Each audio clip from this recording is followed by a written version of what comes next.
Alright, here we go. Time for Battle Network 3. Should we introduce ourselves? Sure. Yeah. Alright, I'm Mountebank and first? I will be running this game. I'm Alarka. I big Battle Network fan, and occasionally I participate in the community. Yo, I'm Dracodan. I run this game from time to time, and I've done a little bit of work on RNG manipulation, though it's been more about folder stacking setups than anything else, but I know a fair bit about how this run works, so I'll try to keep you guys informed on technical details if I can. Alright, here we go. Alright, time starts when I hit new game. So, let's go.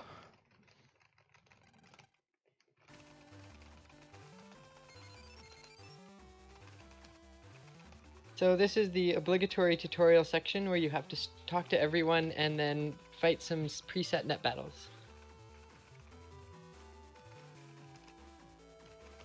There's not much exciting going on here. Story-wise, the entire class is on a field trip to Scilab, busting since since Lan and Mega Man have forgotten it from the first two games. Yeah, the tutorial is actually the same from the first two Mega Man Battle Network games, pretty much. Well, at least the first two fights are.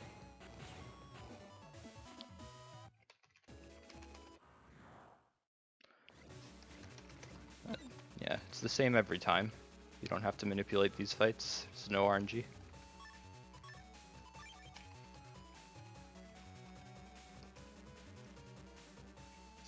Yeah, he'll never be able to kill that last Meteor in the first go. You usually want to get him to 30 health. Can soften him up though for a slightly quicker kill with a shotgun, since the different weapons that you have in this game do have different firing speeds, and a shotgun is slightly faster than a cannon. So since you have downtime waiting for the custom bar to charge, it's a little faster to just kill with a shotgun if you can. And there's a little bit of damage management going on in this fight as well, since if we soften up the front and back metals and get them all to line up in the middle, then since they're at 30 HP, the middle one will get double hits, so 2 shotguns will kill these in 2 hits rather than needing to use 3 cannons. And that's the tutorial.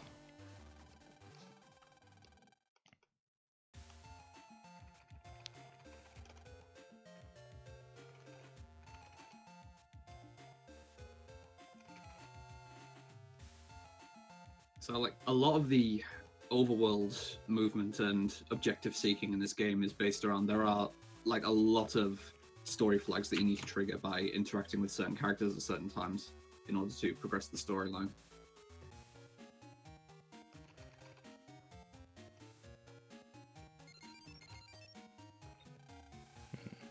I can try to make the game a little bit louder, but it's dangerous to do this last second. Yeah. So sorry about that.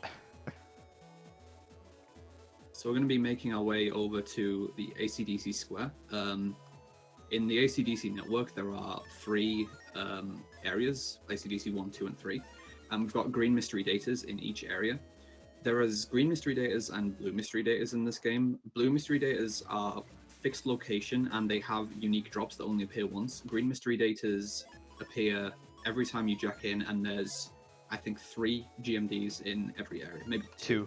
There's 2. Yeah, 2 GMDs in every area. And they operate on some certain drop tables.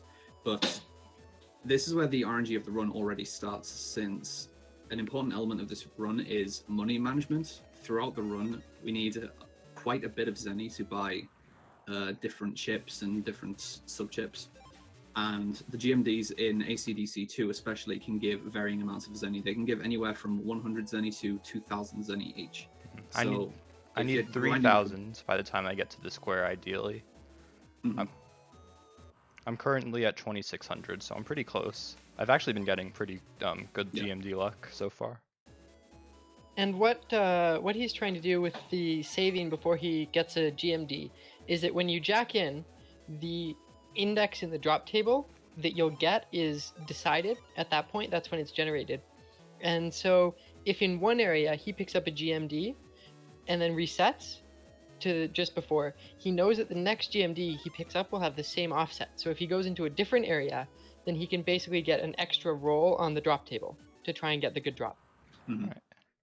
I actually got all 3000s. That doesn't happen very often. Yeah, this is pretty favorable. Since Monday has 3000, then he'll be able to afford. Well, he had 3000 totals, and he spent 1000 at the ACDC2 shop, and there's another HP memory to get in ACDC Square, which is going to be favorable since you just saw him fail to escape from the battle there. Every network in this game has both a run rate and a sneak rate. You need a specific amount of max HP to be able to run from random encounters and to be able to avoid them altogether by sneaking. The run rate in ACDC 3 is 140 max HP, so now that he's bought that second HP memory, he'll be able to run from fights in ACDC 3. And he got an unfavorable random encounter there as well, since because you can't escape on the trip to the square, you need to either take a 2-turn escape or just finish the fight. If you have weak enemies and a good chip draw, it's faster to just take the fight. But that was an unfavorable fight that he got. I made the game a little louder, so tell me if it's too loud. If the first setting was better, then we'll just go with that. Otherwise, we can go with this. And right now what Monty's doing is he's running through to complete the preliminary, or one of the preliminaries for the N1 Grand Prix, which is a big net battling tournament that will drive the plot for a lot of the early portion of the run. Alright, so there's one other thing I need in addition to the 3000 Zenny. Well, I don't need it, but it would help a lot, and that's to get either a shockwave chip or a dash chip. You can get them in two ways, either from fighting a Metar encounter or from an ACDC 3 area green mystery data. The ACDC 3 GMDs can also potentially give you Recover 30 Star, which is useful in its own right since it can be exchanged very early in the game for a Reg Up 3, which can give you a lot more flexibility for chip regging options. But it's never guaranteed that you're going to get one. If you're trying to get good times in this game, there is a lot of RNG just in this initial segment, just from what you get in the GMDs. There is. So the first two sets of data that Mountain needs to get are from ACDC 3 and 2, and the third one's going to be in ACDC 1. And so since we need to backtrack all the way to 1, it's not only faster to just jack out and jack back in from Land's PC, but since green mystery data is set every time you jack in, it'll also potentially give an extra set of GMD rolls if he still wants to look for them. Oh, we forgot to mention there's also a third kind of mystery data, which is purple mystery data. And like blue mystery data, it only appears once and it's a fixed content. But in order to access it, you need to buy an unlocker subchip for 4000 zennies. I think you'll use one in this run? You use 2 in this run. 2, okay. And one of the unlockers you can get for free later in the game. Darn, I can't do that fight. Maybe I could. 1100 Zenny, it's close. Right. There's a second one. I get a second chance at it. There's a 1/4 chance that you get 2 here. Mini bomb S, I like it. So that reset was because the GMD roll was good, and so now he wants to grab the a specific GMD here in ACDC 3 to get the chip he wants. Yeah, I'm hoping there's one on the way. If not, I'll have to go a little bit out of the way for it. It's also taking a short detour here for the Longsword E BMD there, because it's actually necessary to advance the storyline slightly later. Oh, these are not cooperating. These are not cooperating at all. I have to go up here.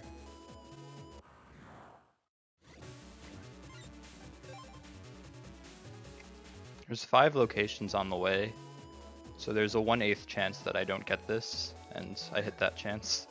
Unlucky. Oh, Chat But is asking how gives me far the in shockwave. is the style change. I don't know offhand. It's about an hour in after, right in the it's in the Bubbleman scenario. It's in the middle of the Bubbleman scenario. All right, so yeah, because the index was I realized the index was favorable. Looking at the ACDC 1 GMD, I was able to hold that index and guarantee a Shockwave J chip in this area.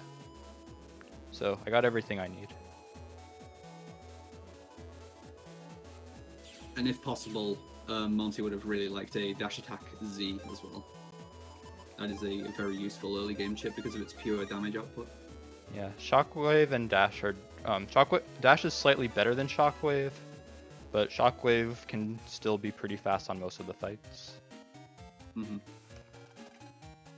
So I'm not too upset. I had to do one practice run without either, and that was pretty unfortunate. Shockwave can also double hit some enemies if you time it right. You can. That's true, yeah. You can't hit most. You can only double hit certain enemies, like the fishy enemies can be double hit. Yeah. Medar's cannons, you can't double hit those. Yeah, because what needs to happen is the enemy needs to move towards Mega Man at the same time, or away from Mega Man in the same row, so that it hits the Shockwave on multiple squares. Yeah. Yeah, because depending on the timing, the Shockwave occupies multiple panels at the same time. And I actually used that trick, I think 2 times in the run, if I get a Shockwave.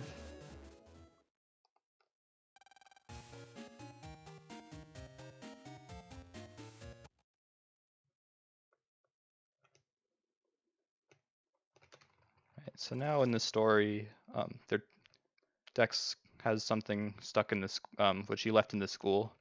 So now we have to go break in to help him retrieve it.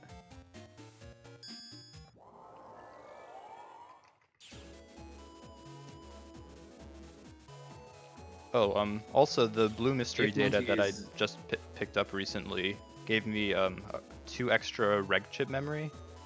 So one of the mechanics in this game is the regular chip, which allows you to guarantee drawing a specific chip in your folder.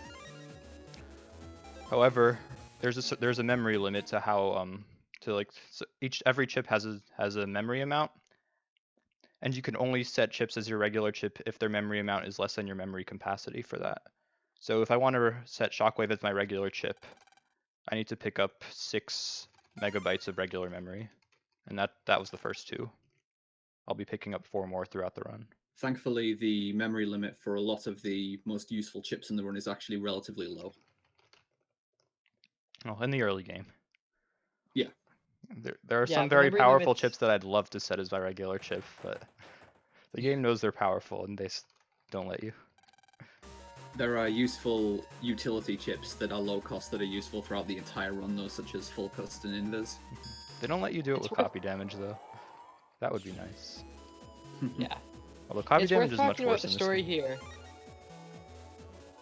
Yeah, go for it. So after they got Dex's disc, the kids noticed that there's something wrong. There's someone in the building, and they went to investigate. And Flashman used the computer screen to hypnotize the other students into doing very weird things, as we're about to see. This is one of the scenarios that makes the most sense in this game. Also taking some time to pick up Rock Cube asterisk blue mystery data there. Early game, Rock Cube is definitely your best option for pure damage output because when pushed with an air shot, it'll deal 200 damage to anything that it runs into. And it does pierce defense as well. Well, it breaks specifically. There's a difference between piercing and breaking. The next most powerful chip in the folder is 80. So 200 is a lot more than 80. Yeah.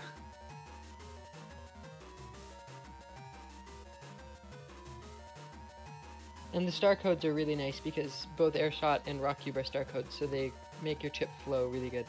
Yeah, there's already been a chip in the game that Monty picked up, Panel Out 3 asterisk, which isn't necessarily a useful chip on its own, but having access to more asterisk chips generally offers you more flexibility in your folder setups, and you're able to use more chips per turn. It's just better for fluidity. Or at least cycle through so you get the good chips. Mm-hmm. Alright, chat, you wanted to hear the music. Here you go. 8 bars of Mega Man Battle Network 3 Panic. Alright, now So we have there's a something bunch more of- sane. There's a bunch of necessary blue mystery datas in this comp, and there's a couple of optional ones. There's also a few trap blue mystery datas. Like, not all of the BMDs in here are actually useful. Some of them just start virus fights. So this comp is all about learning which BMDs you actually need. Like that one.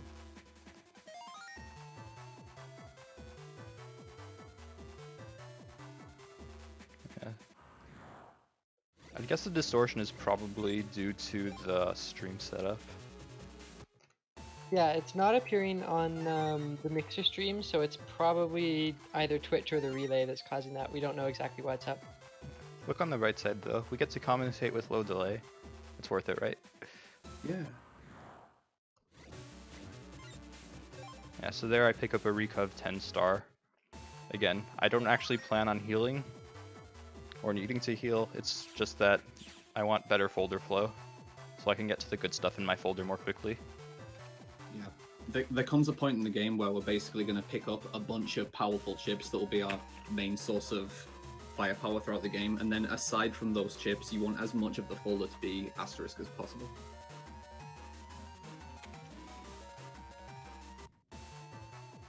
So there, Lan had to go turn on the lights in the real world in order to turn on the lights in the cyber world. Like I said, the scenario makes sense.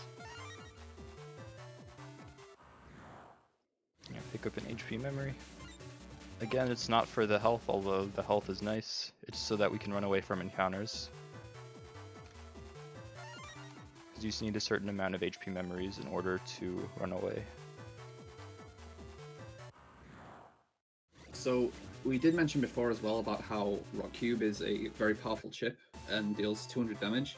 Of course, due to the nature of just drawing a random hand of chips, you're never guaranteed to draw it unless you manipulate the draw of it. We've recently been working on RNG manipulation in this game in form of folder stacking. So what you're about to see is that Mount's going to stand in a specific spot in a corner, and he's going to arrange his folder order in a certain way and then do a hard reset. And what this will do is reset the RNG. And this game has two layers of RNG, which we call RNG1 and RNG2.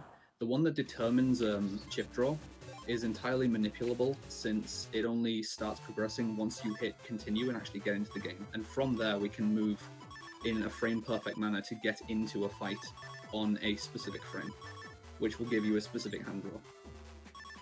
And this is going to be used in a few boss fights in the game, and a couple of other assorted manipulations, which I'll be able to explain in a bit more detail as they come up. So here's the hard reset, and now you pretty much just need to buffer the correct inputs. And you can get into the fight frame perfectly, since if you hold start through the cutscene, it automatically skips it on the first frame. And there's our Rock Cube. And yeah, Flashman's fast. Pause buffering is advisable. He always moves 2 spaces at a time though, which is useful. I'll just take this. Copy damage, just in case. I really want cuss style. That's true. Oh, and yes, to SS27 asking in chat, the powerful chips we'll be using are in fact Var swords. Some of them, anyway. There are other useful chips, but Var Sword is Mainly definitely Var Swords. the single. It's the single most useful chip we have in the game. Yeah. Step cross is also pretty strong early, but it falls off. Yeah, bar sword, B, E, and F. Mm-hmm. Maybe we'll get a 4th one. It depends, basically.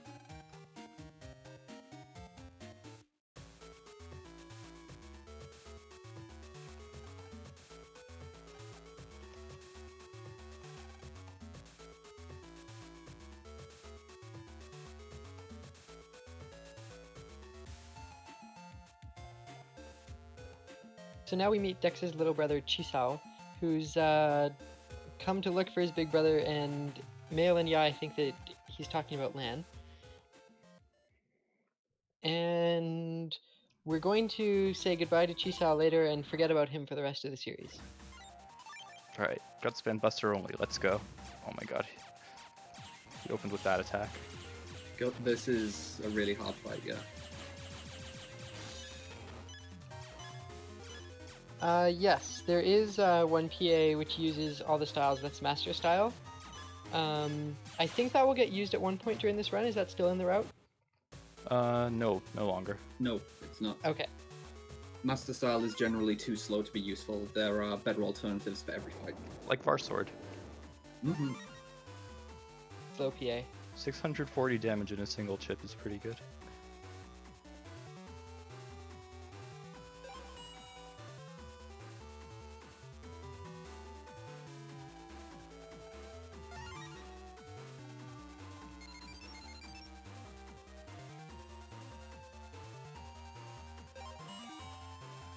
Alright, now we're gonna go out of our way a little bit. Got the second of the 2 megabyte reg up blue mystery datas. We'll need one more.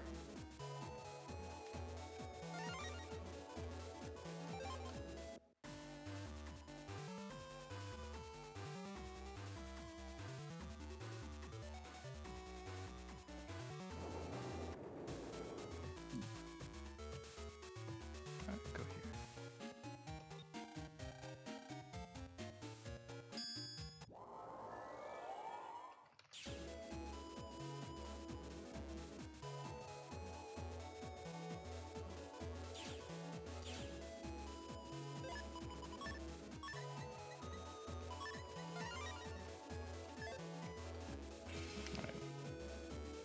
So yeah, that does 2 things. It lets me get through the security cube in front, and that also sets up a warp between Dex's homepage and ACDC Square, which will be useful later on in the run.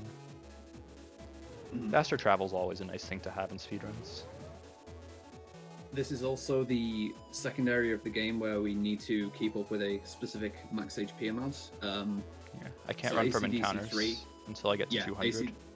ACDC 3, I mentioned it's 140 is the run rate to run away. In the Scilab areas, it's 200. So that HP memory there is necessary, otherwise you cannot escape from encounters here. Honestly, if you're trying to do runs of this game, it's quite hard to express just how much of a handicap it is to have very poor Zenny at the start. It affects the way that you can play the rest of the game from there on out, because it affects your HP management, which is very important in a lot of areas. Yeah, so that's why even though the movement was longer, I went to the square first, got the HP memory, and then I went back for the reg up too. Because that meant I could run away from that encounter. You would not be able encounter. to take that route without getting a random encounter. You can technically skip random encounters in this game by pressing A on the frame the encounter check happens, but you'll just get an encounter on the next frame anyway. Likely. But it does skip the encounter check you actually get. It's not reliable though. Goodbye cannons. And then, because I got the 10, I can now reg the shockwave.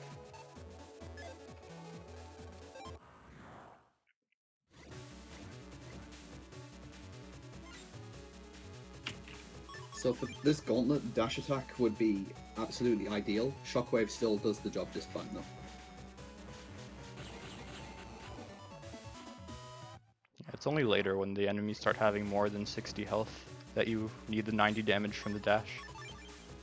This fight doesn't always behave. I hope they do. Nice. Nice.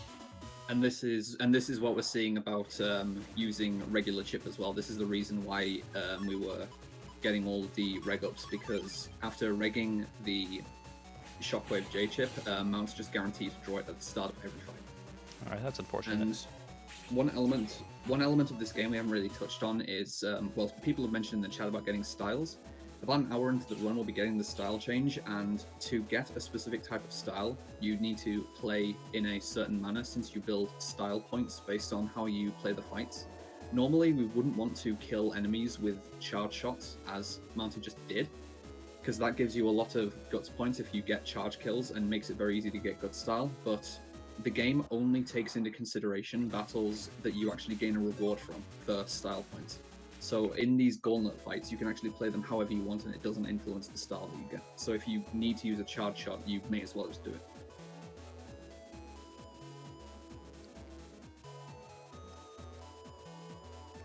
Yeah. On that last fight, the boomer in the back had 70 health, so sometimes you can draw an attack plus 10, or a shockwave J, but unfortunately I didn't draw either of those things. So I lost a little time compared to having the 90 damage dash, because he lived on 10 health. The next fight is also one where you'd very much like to have a dash, because all of the enemies have exactly 90 health, and dash does 90 damage. Mhm. The ideal draw for me here is to get a shotgun J. Nice. Though again, it is very possible to double hit these enemies, so that actually happened there. I double hit them in 2 different ways. Yeah, that was really good. Yeah. One of them you get runs into the same one twice. The other one runs into it and then comes back around for another attack and runs into it again. I really like a lot of the. Sorry, go on. I was just going to say the GMDs in Scilab 2 specifically can be really nice, as there are a lot of useful drops they can give you. They can of course give you Zenny, which we always need, and there's 2 useful things they can give you. They can give you panel grab stars. Panel grabs can be useful even though they take time to use, and star is always good, and they can give you more rock cubes. We have the option of buying rock cubes from the Scilab store, but it's always nice to be able to get them for free as well. I have 4 rock cubes, I don't want any more. You can't use anymore, yeah, because 4 is the limit in this game for. Oh yeah, blue is way different. Mm-hmm. Yeah, if you run blue version, there are like a bunch of pretty big differences. First, the fights are a lot different. The fights have less health and they don't line up in a straight line. So the chip you usually want is actually spreader, not dash. Yeah, most of the shops are different in blue as well, which. One of the reasons I think some runners prefer white, myself included, is that some of the shops are seen as being generally more favorable. Like there's one, I suppose you could call it a quest item. It's a chip that we need to progress the storyline called Yo-Yo 1G later in the game. In blue, you need to win that from a fight, but in white you can just buy it from a shop.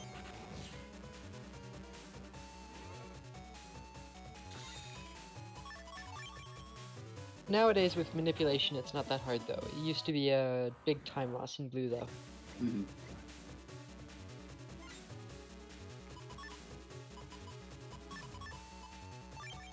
There are a couple of places where a specific chip is required to advance the storyline. Most of those, I think all of them now, we can manipulate them to guarantee the drop, which makes it a lot more consistent. Yes, there's 3 spots where you need a chip to advance the storyline. For white specifically, I mentioned that we buy Yo-Yo 1G, and then for the other 2 we can manipulate them.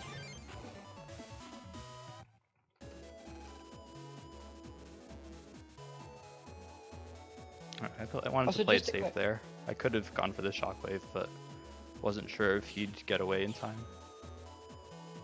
And just to clarify, the different fights is specifically referring to the preset virus fights in the gauntlets and in various story scenarios. The random fights and the Navis are the same. There's one Navi fight that's different, but for the most part yes, they're the that's true. same. Which is you fight Bubbleman instead of Mistman in the 7th scenario.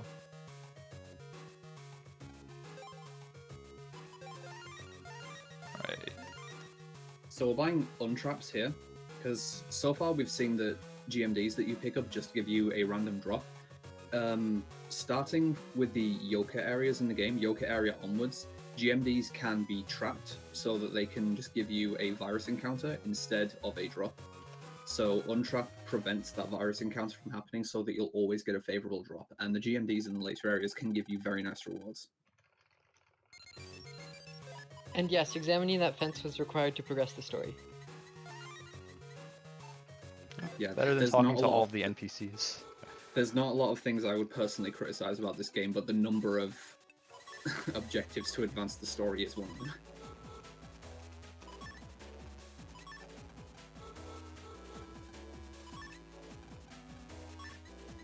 One of the things that I really liked about this game, especially in the Battle Network series, is the quality of the post-game. Absolutely, yeah. It's a really fantastic and deep post-game.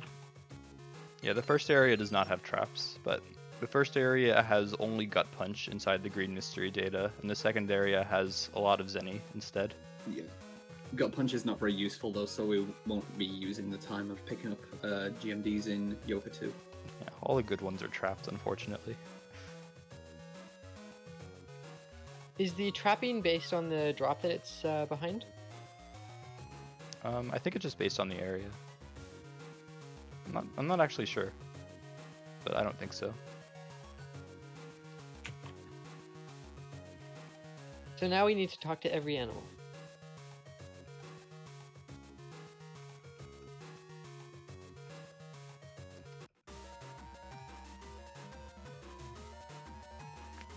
You're gonna hear a lot Really? of this music. Yeah.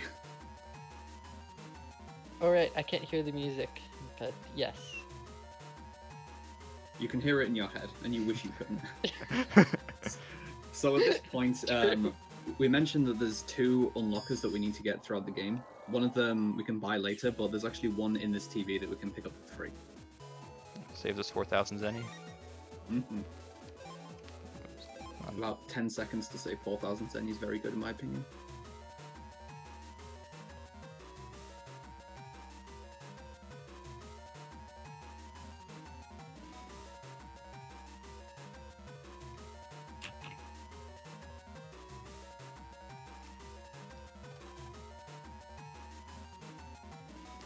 Yeah, the downside of this game is that you can't get 100% unless you have both games, because of the that Navi I mentioned, Beastman, Yeah. Bubbleman. Each of them is version exclusive, and so you can't get the chips from the other one.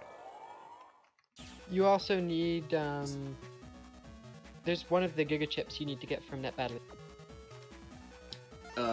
That is only necessary if you specifically want to 100% the game, though. You can actually get all 7 stars without all the Giga chips. It's not necessary.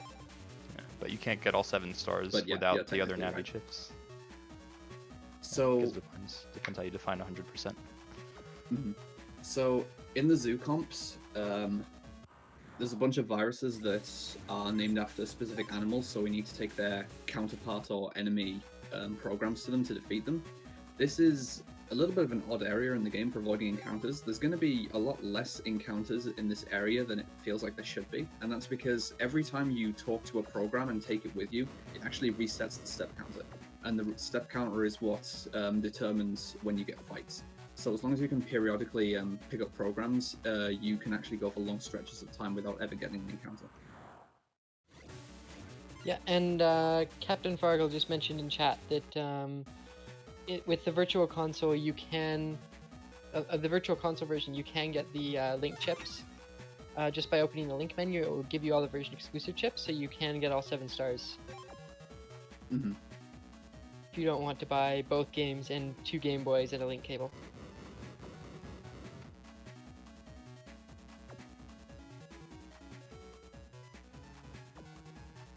So I personally love this area because it initially starts out with relatively reasonable viruses. Like you have, I think this one's a carrot type meteor and a rabbit type virus. Yes. But as they go on, they get progressively more and more ridiculous. This area is nice to play, but depending on the stream, it's not necessarily nice to watch because the background is a real bitrate killer. Thankfully, it seems to be holding up pretty well on my end, at least.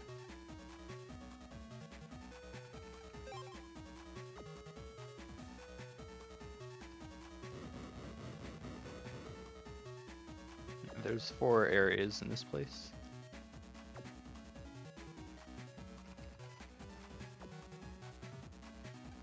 And the 4th area actually has a decent color scheme. What, you don't like hot pink on green? Oh, what? What? Yeah, yes.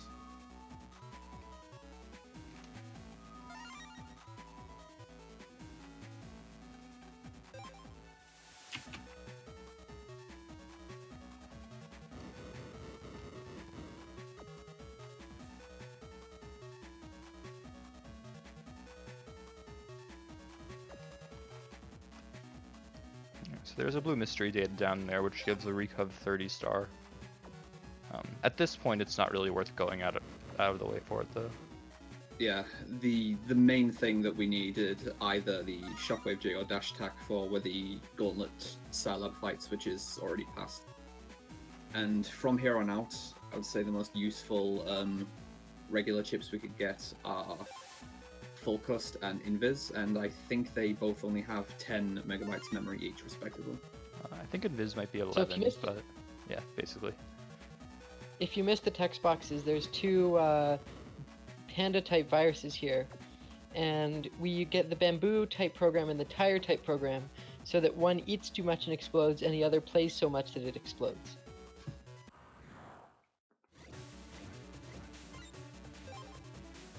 One minor detail is that in that area where we backtrack there to get the sneak run blue mystery data, which we'll use a lot more later, since the step counter resets every time you pick up a program, it's technically more favorable to actually pick up one program, go and get the mystery data, and then pick up the second program, but it worked out just fine.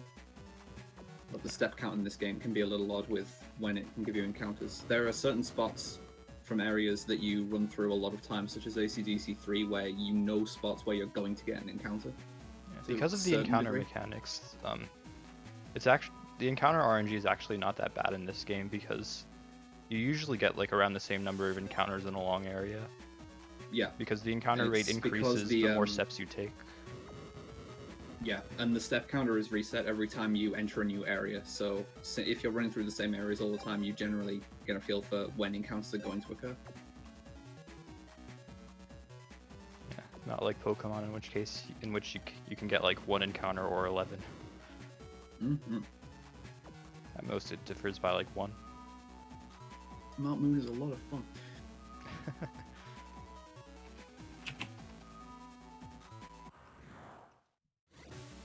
Well, that was actually a later one than expected. Usually I get that encounter earlier. So that's gone for going the to middle be the one. last encounter, since we get the 3 different programs here, and then it's going to be the second major boss of the game, Beastman, who is also going to be manipulated. So it's pretty much the same deal as Flashman, I think, unless there's a different manipulation setup being used now. I think the fight actually uses the same folder slots as Flashman. I'm using this one. Yep, so you just go into the lower corner, and once again, rock cubes are good for damage. Yeah, why white version? White version gives you access to 2 chips that you don't get in blue, namely Grass Stage Star and Full Cust Star. Alright, this fight is a tough one to focus. Oh my god. Yeah, Beastman is horrible. He went Even back a though we little quicker can- than I expected, and he was blocking. Yeah. He was blocking the square that I needed to be on. So even though we can manipulate the chip draw in Beastman, we cannot manipulate his actual behavior. Like his movement and when he attacks, we cannot control those. So this fight, even though we have the best weapons for it, it's still based on reacting to his movements and actions. And he is really mean.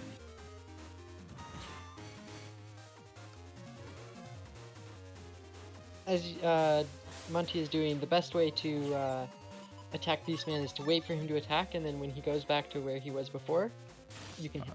He blocked my square again. Yeah, Beastman's a real jerk. Alright, there we go. No, After he it's not, does that sorry. triple slash attack, he stays in place a little longer than the other attacks. But yeah, he's generally a pretty annoying enemy early on. Easily one of the hardest fights of the run. Even with manipulation, you can expect the Beastman fight to take in the region of 30 seconds or more.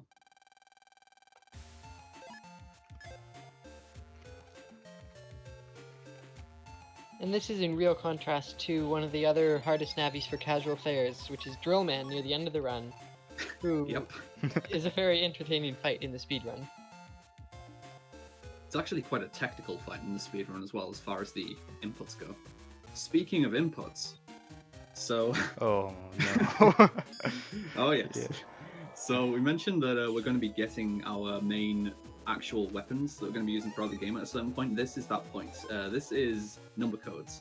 So this Numberman machine here, you can put in lots of passcodes to get specific rewards. We're going to get some items, some sub-chips, but we're also going to get a lot of actual chips. And this is going to give us the bulk of our actual firepower for the run, so there's a lot of input in here.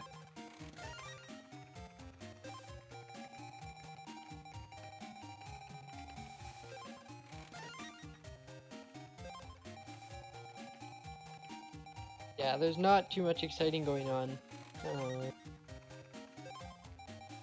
A lot of this is about powering up the Nappy Customizer and just generally getting some of the most broken things that you can get for free at this point in the game, because that seems fair.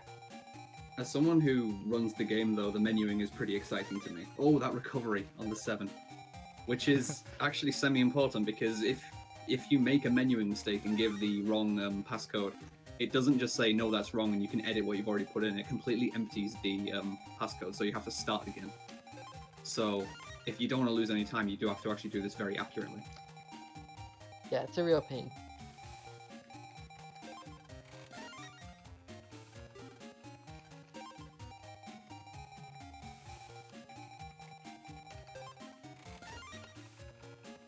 I'm glad that Master Style got cut, if only for cutting 4 more number codes.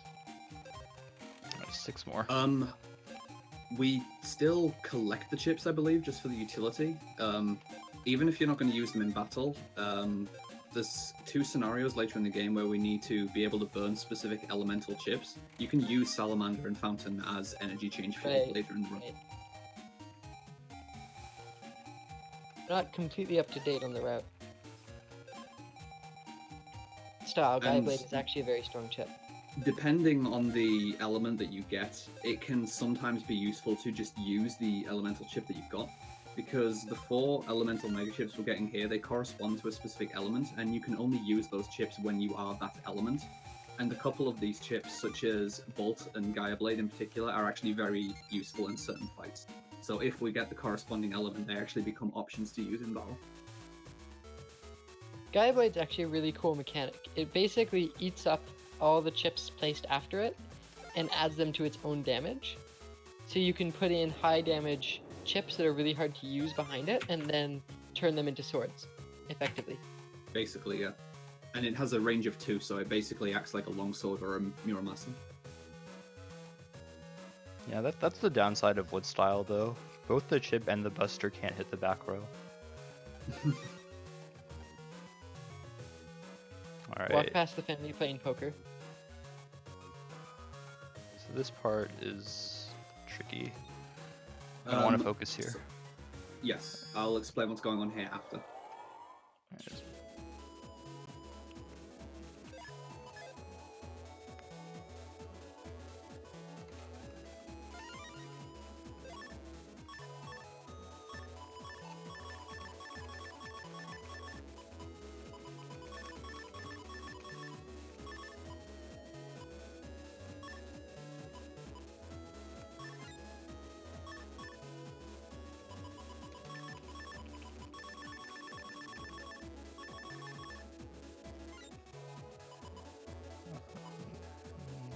Where's the grass sage? Okay.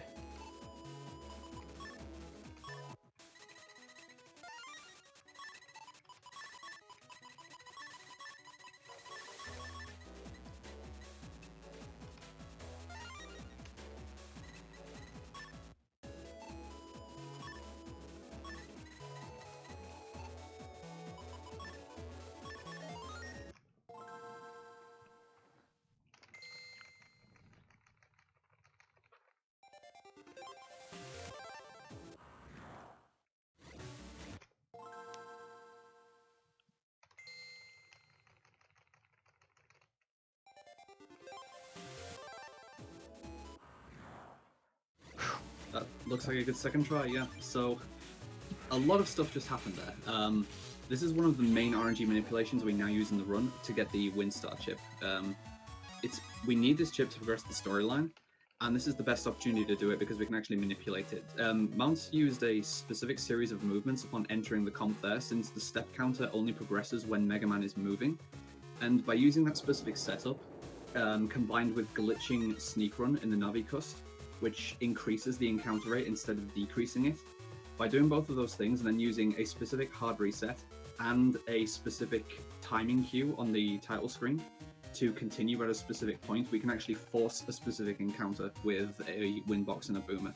There are 2 different eligible encounters that you can get, and they need to be played separately. You got the early one, which requires 6 shots on the moving gear to advance RNG, because the RNG in the fight is advanced every time a particle effect happens. And by playing that fight in a certain way, it guarantees the Windstar drop. Let me correct you on that. There's actually three possible frames, not two, and 6 Buster Shots works on all 3 of them. Oh, really?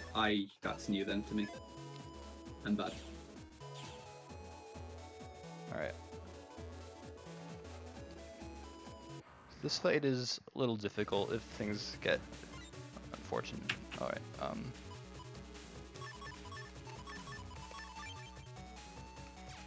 That was a great draw.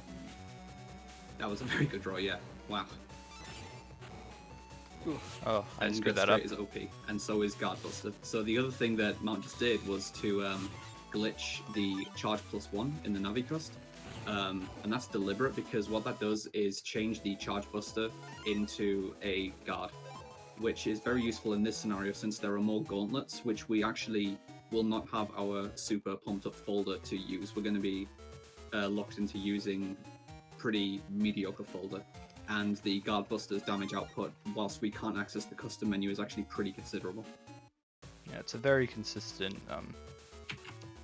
it's very consistent setup because you can't our current folder right now, even our good folder doesn't have that many good chips in it. There's a lot of filler star code chips and we need something to do in the meantime. And then the folder we're about to get, of course, has pretty bad folder flow. The one thing we can guarantee is the Buster.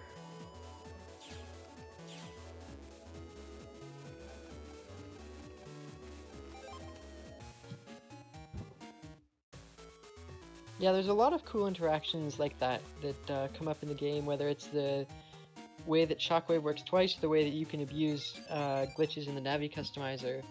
There's a lot of very neat stuff that you can do that you don't often see.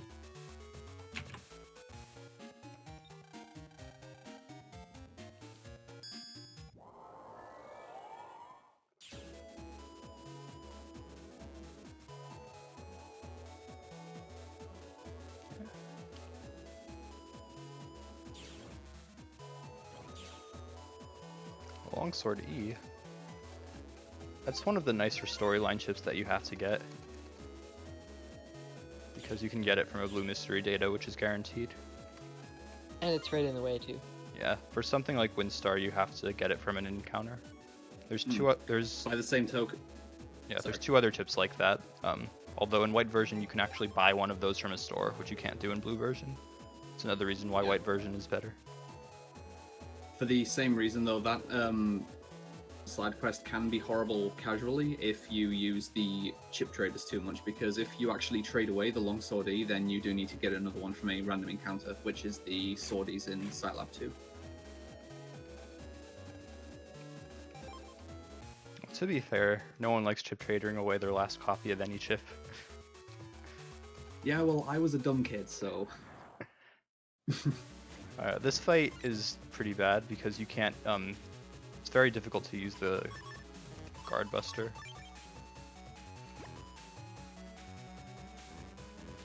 Oh yeah, these viruses. The ideal are draw here is trouble. wide sword.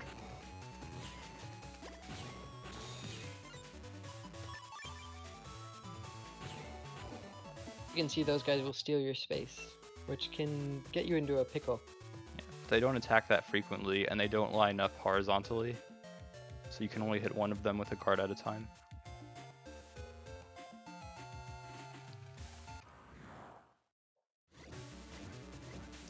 Raddies, everyone loves raddies. I drew a spreader +10, so you won't get to see much of those. The chip that the Slimies drop, the Meta Gel, it's basically an area grab that does more damage, and it's one of my favorite chips in the game, actually. It's a pretty cool chip. The downside of that chip compared to area grab, though, is that area grab comes in star code. The other practical downside to Metagel as well is that Metagel will not work over broken panels, whereas Area Grab will.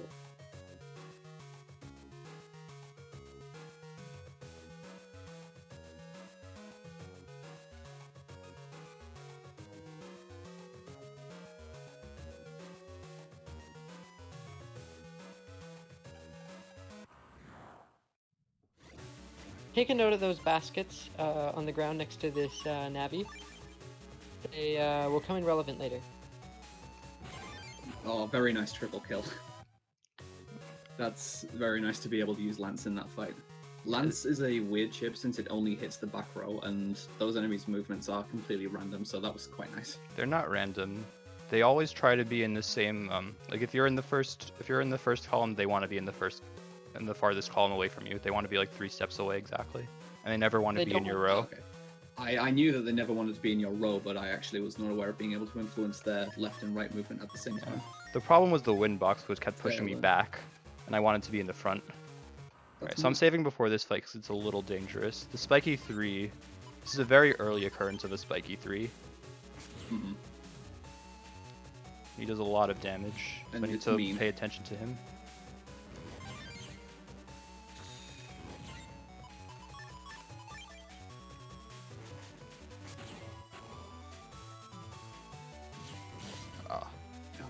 Couldn't recover from the using the V-gun in time. Guard into V-gun probably would have been better for that. Oh well. I probably would have tried the same thing. That still went pretty well, I think. Like the best draw in that fight is Lance, so it just does so much damage. You can hit multiple enemies with it, but barring Lance, which you don't usually get.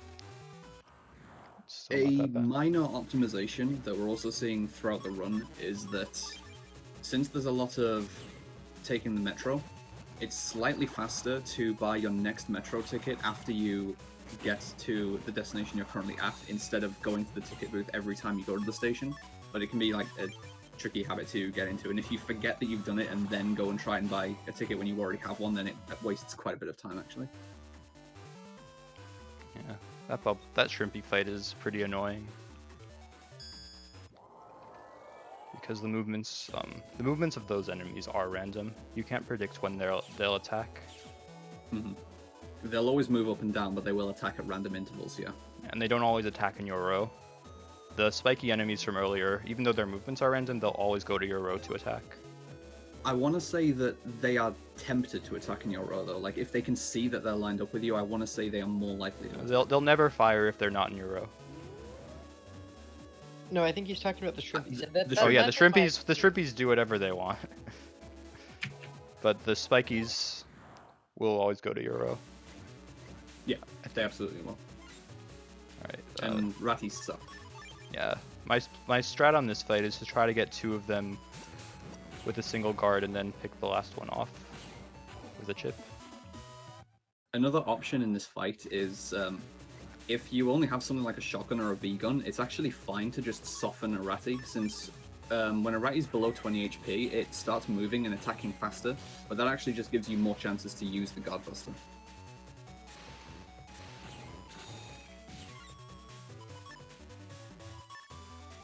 Oh, I screwed that up. Didn't realize I had another chip. I threw away a chip for nothing. Oh well. So this is a good example of what we mean though about we can actually afford to use a charge buster kill here, because that fight does not contribute style points. So that doesn't actually count towards getting gut style.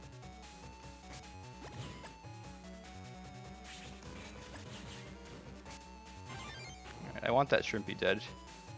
It's difficult to predict. And you even counter killed it, but again, because it's not a reward fight, you won't get bug frags for that. Not that we need bug frags in the speedrun. Yeah, it's actually technically slower to get counter kills, yes. I bugged my Navicust so that my regular buster shot is replaced with the guard.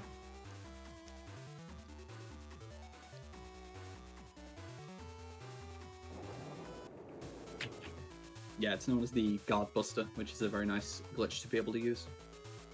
It's not actually a glitch in terms of like an oversight in the programming. Yes, it's an in-game glitch. Yes. You can probably correct me if I'm wrong, but if memory serves, the way it works is that type of program, or each program is in a class, and then each bug in that class contributes to like the level, and then depending on the level you have in that class, you get a certain bug. Yes, there are three different classes, yeah. And Guard Buster is seen as like being a severe bug, which requires multiple bugs to do. So that's achieved by having pink next to pink and having a checkered program on the command line, which gives you 2 bugs. Yeah, pink next to pink gives you 2 bugs because each one of the pink chips is bugged. Yeah. Yeah. And then there's some run that have specific effects when they're bugged on their own. Like he used earlier to increase the encounter rate for that minute. Because normally sneak run decreases the encounter rate. In situations such as we mentioned before in BN3, if you're not manipulating, you may need to actually try for a Yo-Yo 1G, like try to find it through a random encounter. That's actually a useful time to bug sneak run to increase the encounter rate. It's the only time you'd want to do it, in fact.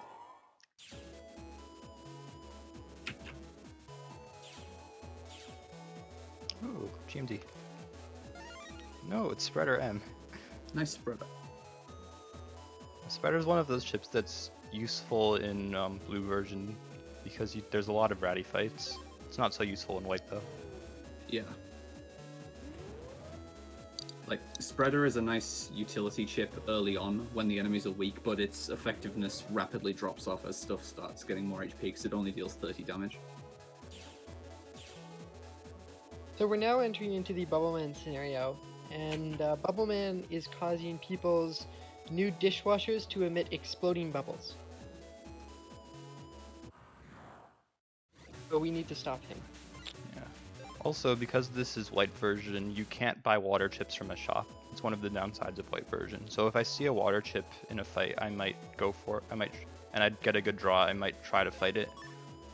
Yeah, there comes a point in the run where I want to say the total number of water chips we need in reserve starting the scenario is 11 water chips, and you also get a handful of them throughout the scenario. But the supply that you can get in white is lower unless you want to spend a lot of money at Higsby's chip order. So since Yoka has a lot of water enemies, there are a lot of random encounters that I actually want to take on the chance of getting a water chip as the reward. You get 4 water chips from the second folder, which you get later, and apart from that, you need 10 additional. Right. Oh, this is a tough one. I'm gonna try.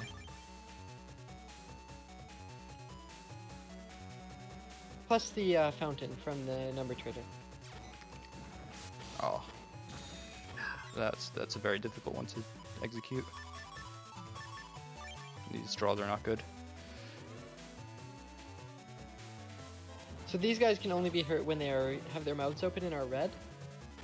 Is why they're so problematic.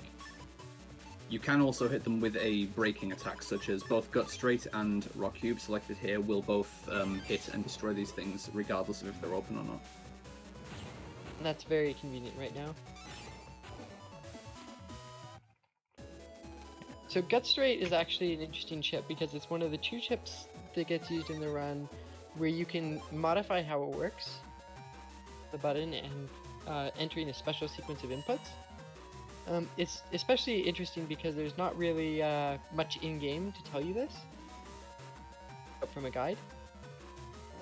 There is, I want to say, nothing in-game that tells you how to do it. I think there's a bulletin board post that hints at it somewhere. Yeah, I don't quite remember how you're supposed to learn it. It says that the potential for button inputs is there, but it doesn't. There's nothing that alludes to what they are. Yeah. I guess and they so kind of Gut expect you to look up a strategy guide. Yeah. They're kind of Straight getting in style normally then. It's just a punch in front of you, so it's a lot like a sword chip. But if you enter the correct code while holding down the A button, then you fire 3 rocket punches down the entire row. Yeah. It also only becomes breaking if you enter the code. It's not considered a breaking chip otherwise. But because it is breaking when you do that, it makes it a very powerful chip for enemies like Hardhead. Mm-hmm. Another useful thing about it is that it doesn't cause invincibility frames. And it can, so you can use that to stun bosses for a little bit.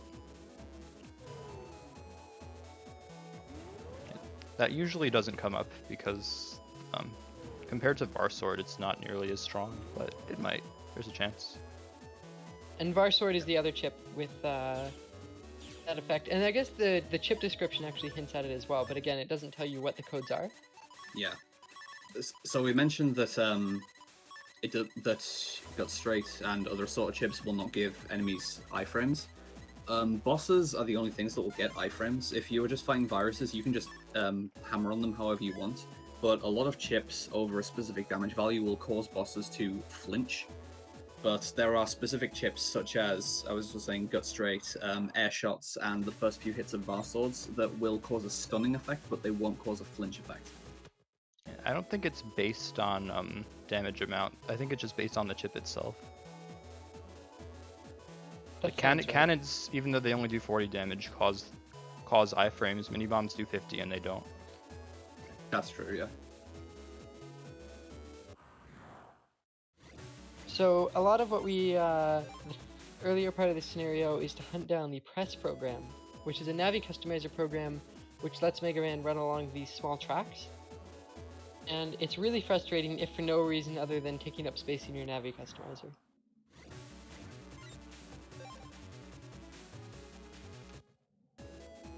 Look, it's fine, it forces you to use it strategically.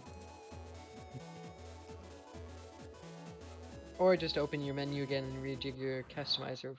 Yeah, that's a lot of encounters. It's unfortunate.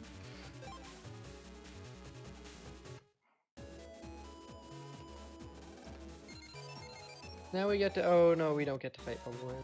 No, he sends out his 3 Navis. It'll be And very we have nice to go fight them in Bubbleman order there. to get to Bubbleman. On the other hand, this is when the style change So- happens. Yeah, now is the time to, in chat, place your bets on style. Well, element, basically. Element, yeah. Yeah. The element is randomly determined at the start of the game, so it's not manipulable. It's manipulable, but you don't have a very good shot at it. Yeah. The different elements have different frame windows, and I want to say the quote-unquote useful elements are far more difficult to manipulate. Oh, that's not a great draw. Oh my god.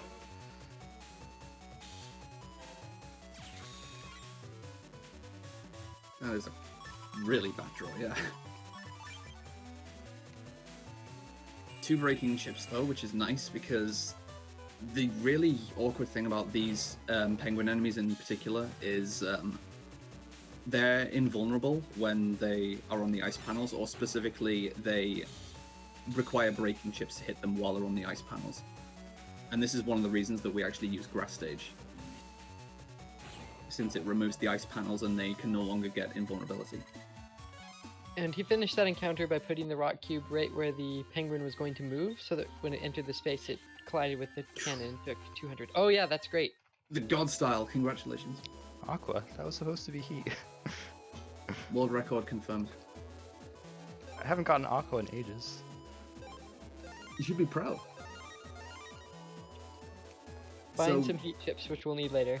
Yeah, we mentioned before that in this version we don't really have access to water chips. The flip side of that is that we do have access to fire chips, and the number of fire chips that we need is far fewer than the number of water chips. So I think that's actually all the fire chips that we need. Yes. There are a lot of fire chips that you need throughout the Plantman comms, but you get most of them throughout the comms if you burn the correct lines.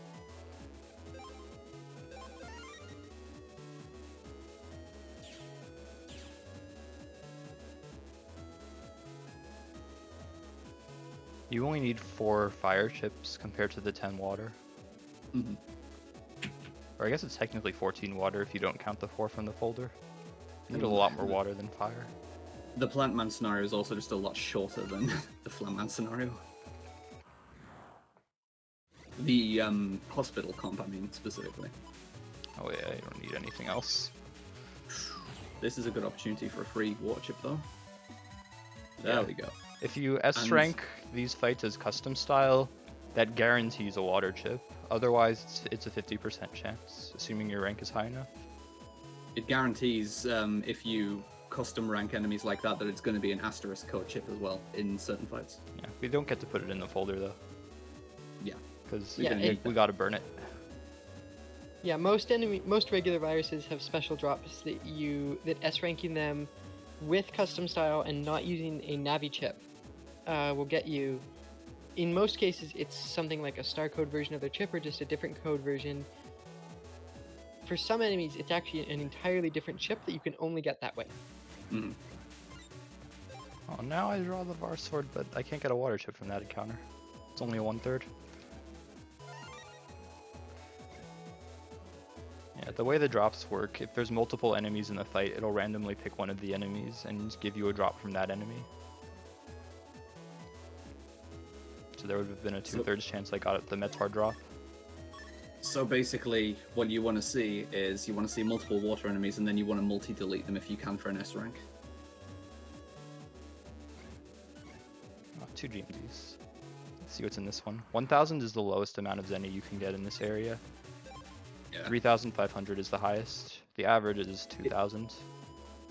You can kind of get screwed by this area as well, because the number of spots that the GMDs can appear in is actually quite considerable, and some of them are on the upper floor, very much out of the way. You can mitigate it slightly by saving as you enter the area, and then if you go up there and there's nothing there, you can cut down the backtrack by just soft resetting, but it's still quite a bit of time. It's better just to check the top area. You check the top area, and then you can check all 8 spots on the map to guarantee 2 spots GMDs. Because I'm doing fish manip though, I don't really need to. I don't need the full 8,000 Zenny. Zenny rout's a lot nicer. Alright, this fight is why we get grass stage. Yeah, basically. Because they're invulnerable on nearly every panel. See if I can get 2 of them with this. There we go. Of course you can. There we go. Come on up.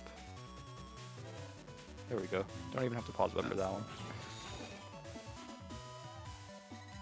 And I got the water chip. And you even got another ice wave. Nice. So that's 2 water chips down.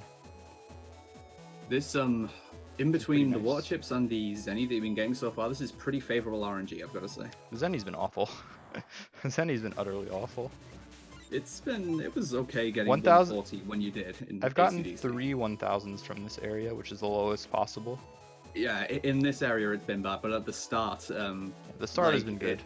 It really is. And the start's the one that really matters is more. hard to say. Ooh, double shrimpy. I don't have any chips.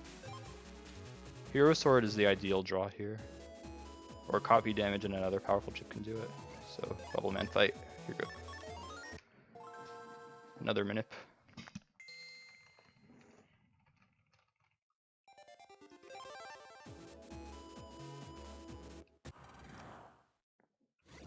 Should give us Var Sword plus 10. And he went down. That's the easier of the 2 routes. He has a 50% chance of going up and a 50% chance of going down. It's much easier if he goes down. If he goes up, the timing's a lot tighter. Not only is the timing tighter, but if he goes up, the plus 10 is necessary. The only reason that the plus 10 is necessary there is because if he goes down, you're going to hit him with all of the slashes and he dies regardless. But if he goes up, you'll only hit him with the final 2 slashes. And if you don't pump it up with an attack plus 10, that won't kill him.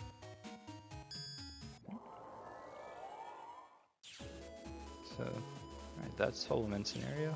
Now for Desert Man.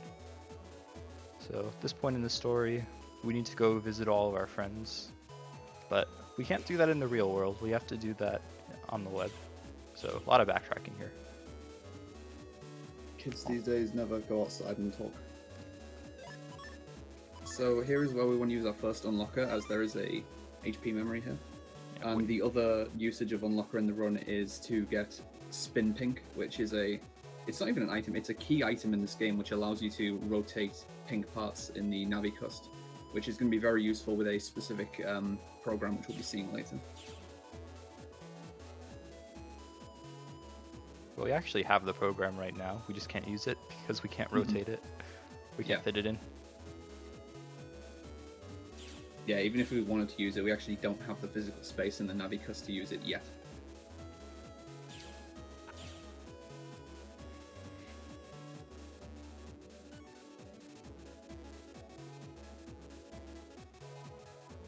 So you'll have noticed as well that these areas are also conspicuously free of encounters. I mentioned that there is the run rate for each area, there's also the sneak rate, and we've now hit the sneak rate for ACDC. So as long as we have sneak run in the Navicust, we simply won't get random encounters in here anymore.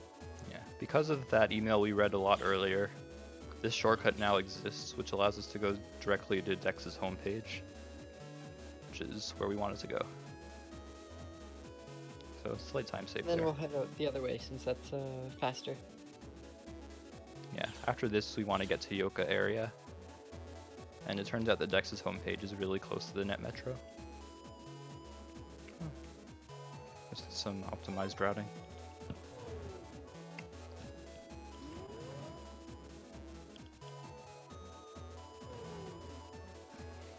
So so we need to get to 340 health for the next area, which is why we've been picking up all of these HP memories. Well, the next area not being beach area, but the area after that, Hades. Water chip, water chip, water chip. No, two medars. This is not going so well. It's fine. We don't need it that badly with Fish Manip. Fish Manip allows us to obtain Ice Ball M without having to spend 8,000 Zenny on fish. So that saves us a lot of Zenny in the run. Yeah, it's kind of weird that we call it Fish Manip since it involves not using fish whatsoever. Yeah, step across. I'm gonna try. Go on. I wasn't sure if it was fast enough. That's cool. Yeah. The metagels Yeah, are... step across comes out pretty fast. The metagels are interesting in that you don't need you don't need to S rank them in order to get the water chip. The shrimpies you do have to S rank in order to get the guarantee.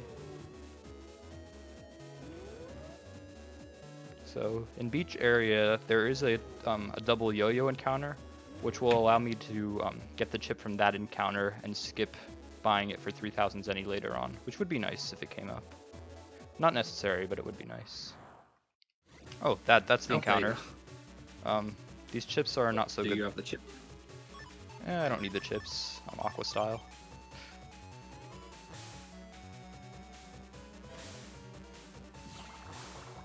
The thing that makes Aqua style... Sorry, I was just going to say, for this, you basically just want to double delete without taking damage, I believe. Like, right there, yes. So that was very good. Yeah, Hero Sword's the ideal draw. You don't have to double delete it, actually. In fact, if you double delete it, you have to wait. Because you can't S-Strag this fight. You seriously got two? Wow. Well, the second one's not as good because they were diagonal instead of across. They're harder to sync up in horizontally. But yeah, I got two. So that'll save 3,000 Zenny later on, which is quite nice. The reason Aqua Style is so powerful is because its Buster is relatively quick to charge and very powerful. And it hits multiple enemies too, which is nice. And it doesn't give iframes, which is the biggest thing. Well, one of the biggest things. The charge time is nice. So I can't afford fish. Yeah, so normally we would need the extra Zenny here to be able to afford the fish program from there, but we actually don't need it. We'll explain that in a bit more detail when it becomes relevant later in the run. Yeah, so... That's one of the things that would often stump casual players. So there's 3 fights here. I know, I certainly did. I'm gonna save just in case. Yes. The first 2 fights can be a little scary, especially if my draws are bad.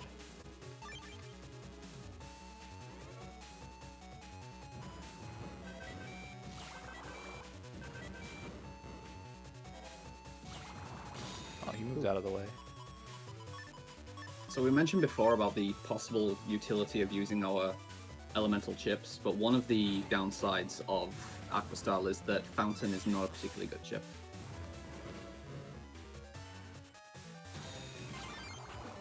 Oh, the other nice thing about Aqua is that it discharges extremely fast when you let go of the charge. For something like Heat Style, it locks you in place while you're attacking. So you often get hit a lot there. Fountain works like Geyser, right? I'm not entirely sure. Oh, step cross. Other things don't matter. Interestingly enough, you can't step cross Raddies. They move too fast.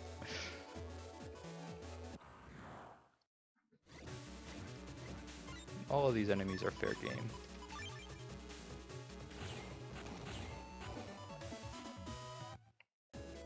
Those fights went really well. Drawing step cross does that. Stepcross is the better of the early game chips actually, compared to Varsword, because it's slightly faster. Varsword you have to input the code and it takes a little time. Stepcross it just attacks instantly. It's also because it does 2 slashes, the space in the middle at the center of the cross gets hit for twice, which is a 260 damage, and it's very, very strong. Yeah, and that's further multiplied if you have attack plus chips on top of that.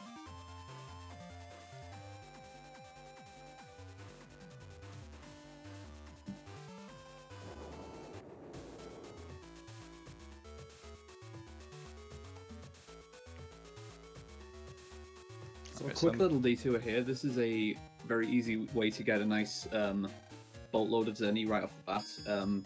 At the Scilab job board, we picked up the job Rare Chips for Cheap, which is simply an encounter in this phone with the Twinner viruses, which have the gimmick of they need to be double deleted at exactly the same time or they just keep respawning. But by deleting these viruses, we get an instant 10,000 Zenny. Oh my god. That's exactly what I mean. He blocked the shot. Yeah, those And targeting then they reticules have solid hitboxes for some reason.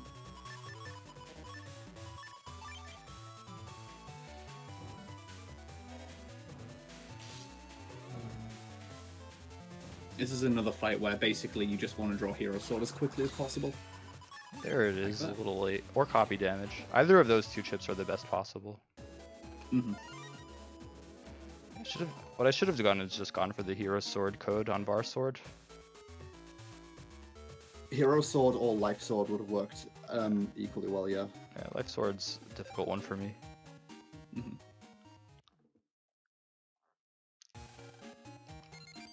I never did figure out what the Twinner chips do. They're used in a PA. That's about all I can remember.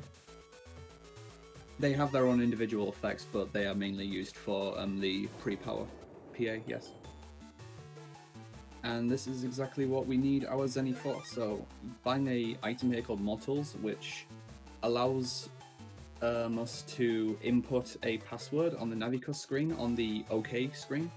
And this can be used to give certain additional effects, and there's 2 different effects that's going to be used throughout the run. We can force the fast gauge effect at the cost of using 2 fewer chips in the custom screen, and we can also use an HP plus 1000 bug, which makes our survivability a lot higher, and it also really ramps up the effect of Muramasa. Kingman is a very annoying fight, and the first time is optional, so it's faster just to lose.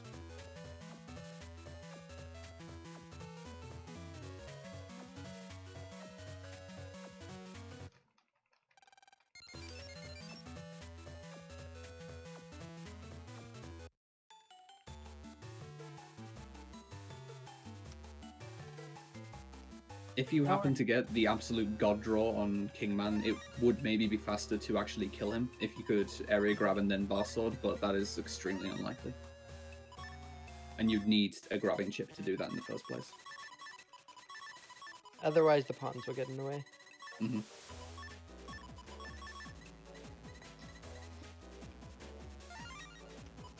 Alright, so there's Mod Tools at work.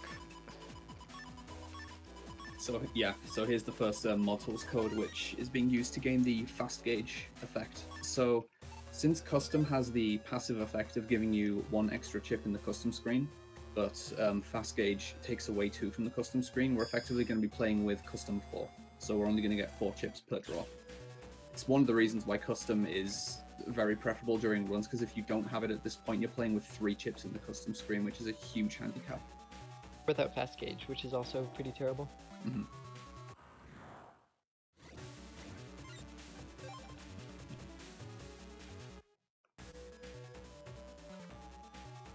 Someone asked why white and not blue again. There's a couple reasons. One is that the net dealers have different chips in them, and there's a couple of chips that are more preferable in white. And the other is that a bunch of the fixed virus encounters throughout the game are set up different, so it's really up to preference of the individual runner, but both Mountebank and Draco prefer white version. They're on separate leaderboards, although it doesn't really matter too much because not many people run this game. We could always use more people. And because folderback is broken and nobody should use it, Kappa. Folderback is great. Yes. To be honest, I'm kind of glad that I played through white the first time so that I didn't have folderback. Oh, there's the yo-yos, and I had 2 bubbler chips. Could have gotten it there. It's not like folderback's the most powerful chip in the whole series or anything.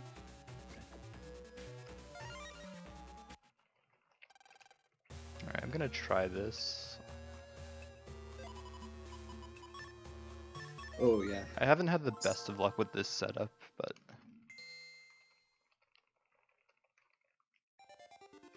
This manipulation is interesting, yeah.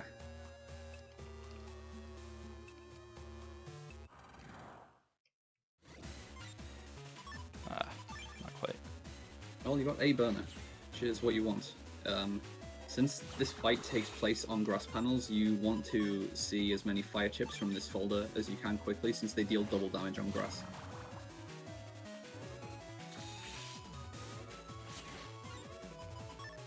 Wow, that's actually pretty good. Except there's nowhere to use it.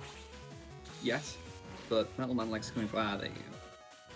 Yeah, Metal Man likes coming forward to punch you. Wait, I can just do Oh, this. there you go. The tech. Took me a while. So, we've got a little bit of downtime here, and well, it used to be downtime. We used to refer to this as bathroom splits, since the previous strat in this section was just to grab the folder directly outside the room, N1 folder C, also known as the snake folder, and then you just wait for 3 minutes.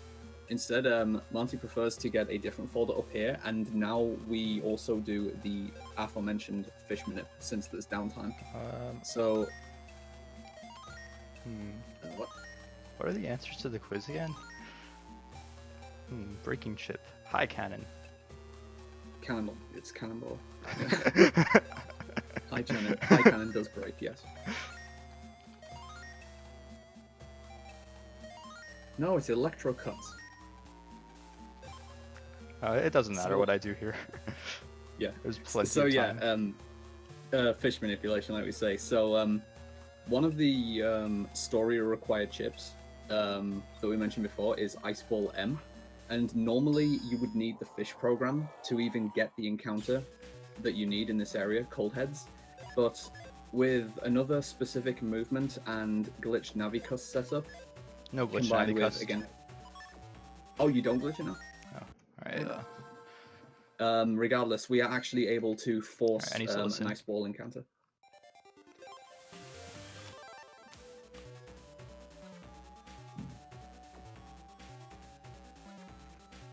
Yeah, missed. This is a little finicky.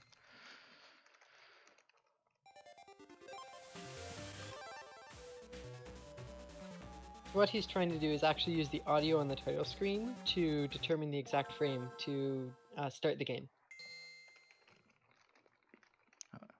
Wait.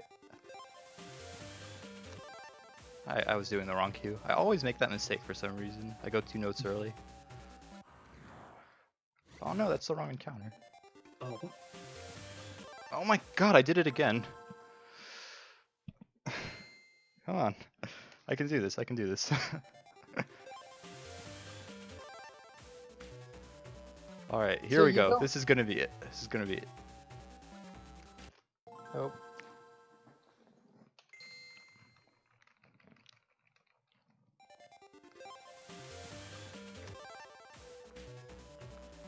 This one? so this minute demonstrates that you don't actually need fish.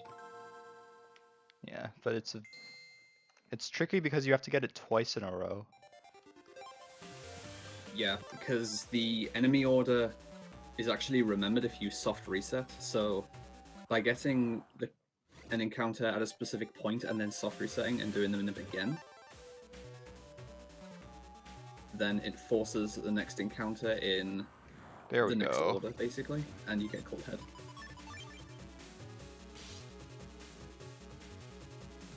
And you're technically right, SS, but basically, if you try to find a cold head just running around without fish, you are never going to find it. You will not find it casually without fish. What the fish program does is it's one of 4 programs that increases the likelihood of a specific element of virus. So in this case, it's aqua viruses like cold head. Mhm. And there's a couple of those viruses which are almost impossible to find without the correct program. Another way that this game sort of has for.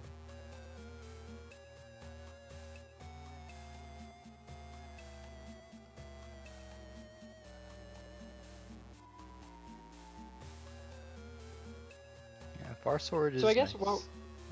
You also draw while we Flashman, wait- which pierces, but it doesn't do enough damage. while we wait for the last minute to go by, since there's nothing we can do to speed it up, maybe we can recap the plot a little. So, the first 2 scenarios, trying to get the they successfully got 2 of the 4 Tetra codes, which we don't really know what they are yet, but for some reason one was being kept at a school and one was being kept at a zoo, because that's high data security. And then the Bubbleman scenario was just random terrorism, I guess, by World 3. Now we're onto the next scenario, which is the finals of the N1 Grand Prix, and this whole thing is basically the setup of a big TV show. So that's your Mega Man Battle Network plot for you.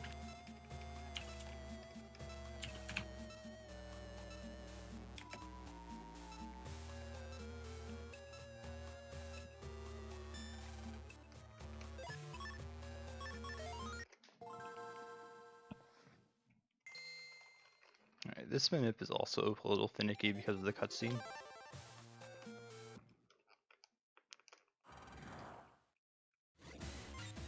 Nice.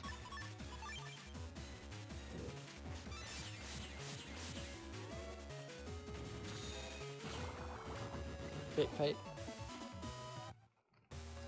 Yeah, you just want to draw Var Sword, and Invis is nice because it gives you extra safety. But this folder has 1 Var Sword in it, and that's the reason we get it.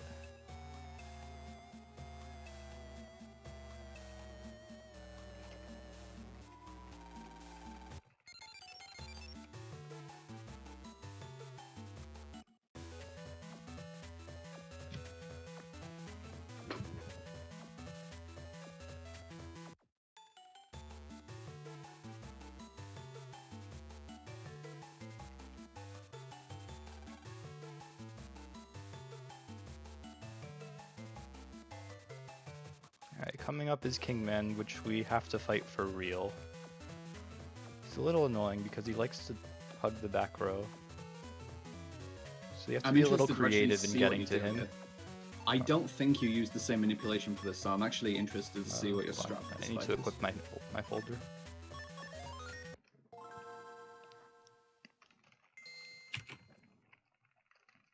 I hope this works.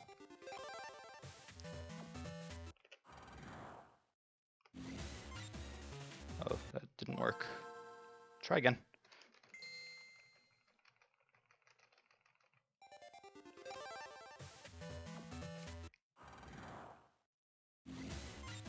That's what we want. Crash stage. Area grab. Nope. Nope. Oh, he's gonna get me. No, he's going to give you iframes. That's actually a good idea, using Gross Stage with Far Sword. I like that. That's pretty much the same as what I do, it's just a variant. I use Var Sword into Step Cross. So it's effectively the same thing. How do you hit the Var Sword? See, he has the pawns blocking. You have to area grab or do something to get past them. Yeah. So panel grab also does the job just fine as well, which is why in Scilab we also don't mind seeing a panel grab green mystery data. Yeah, if I get panel grab, I can one-shot. If I get a panel grab star, I can one-shot that fight without having to refresh the cuss gauge. Alright, let me try this. Yeah, friend. So This is a how tough one. Sorry, Just a tough interrupted setup it. because I have to stop in the middle there. That is a weird positional setup, but I actually like it. Yeah, Alright. so the way Bar Sword works is if you do all 4 elemental slashes, each slash will have its effect. So here you could see with Desert Man, what happens is the first slash is the fire slash, which takes out the 2 hands, and then the second slash is the water slash, which basically stuns Desert Man, and it's extremely useful. Yeah, I also took a hit from Desert Man on purpose so I could use the iframes to go through the pillar and hit him with the step cross. That's really cheesy. Yeah, that was really nice.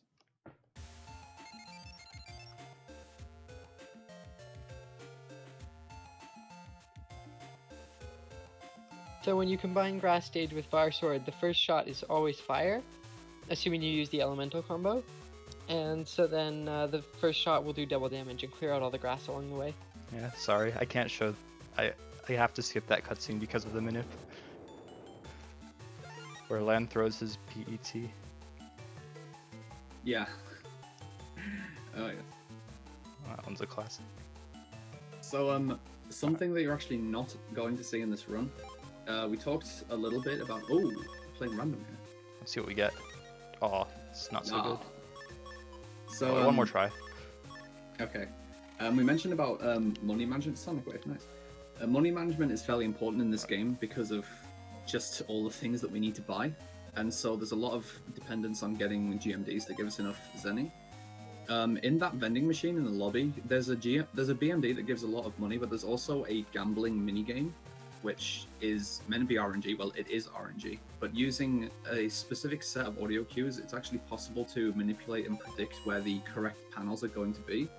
And if you play the minigame correctly, you can make 256,000 Zenny, which is more than you will need in the entire run, and you can buy virtually whatever you want at that point, but it is very difficult to perform. And It's a very difficult and inconsistent manip right now, yeah, and I've not learned it yet. There are 2 specific methods for hitting it. One's based on rhythm, and one is based on audio cues, looking for the biggest frame windows for a specific panel. So it's basically preference which one a runner wants to use, but yeah, it is very difficult to land. Yeah, and being that this is like an hour and a half into the run, it's not very friendly.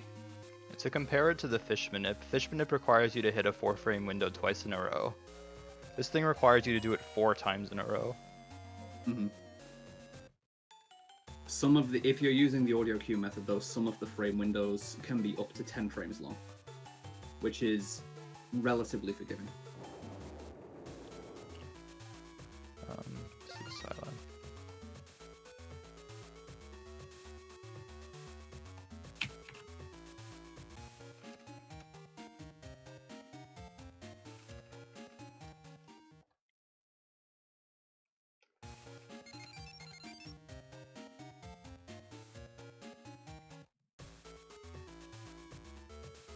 Yeah. Alright, let's see. Alright, chip order. I'll need a bubbler. Heat shot. These are for storyline. And then I'm just gonna get a few chips to improve my folder. Bar sword and gut straight. The extra gust trait's an interesting choice.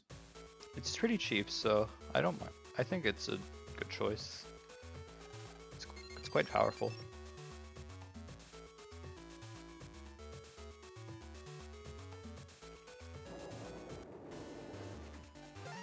Alright, so I don't have... Oh, I do have a yo-yo chip. So I can do the jobs in any order whatsoever.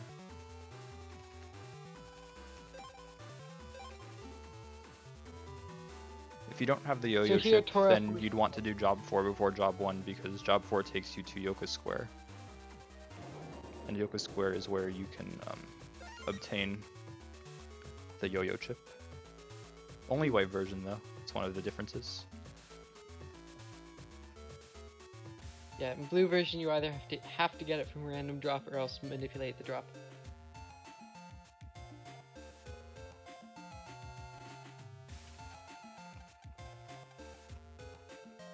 So right now Tora is just, he needed to do some work for the community and he wants us to do it for him because he's very kind.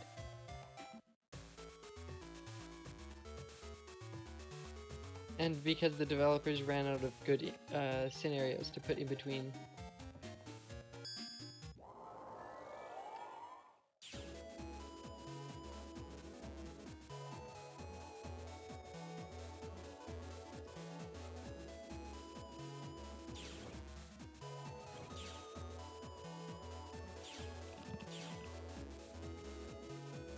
Yeah, there's 4 jobs we have to do. 2 of them don't have any fights, and 2 of them have a bunch of fights.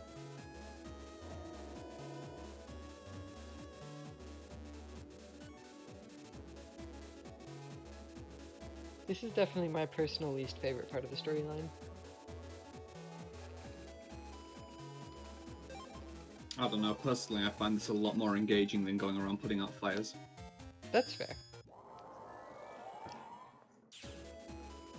Yeah, they're both pretty unfortunately designed. Yeah. This is like basically forcing it, like the job board is meant for side quests. Those are all, each job on that board is basically a side quest that you can do to get an optional award, except for these 4, which are just part of the story.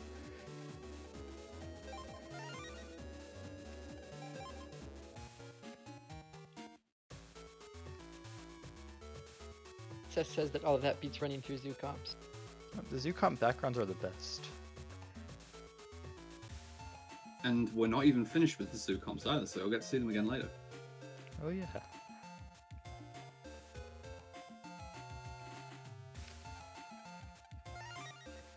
Slow gauge star, best chip. Does that have any uses at all? You say that, but in my current manip route and my notes, slow gauge has a place in my final folder. Because it's a asterisk chip. Don't use it by mistake. No, don't do that. Let's do job 4 next.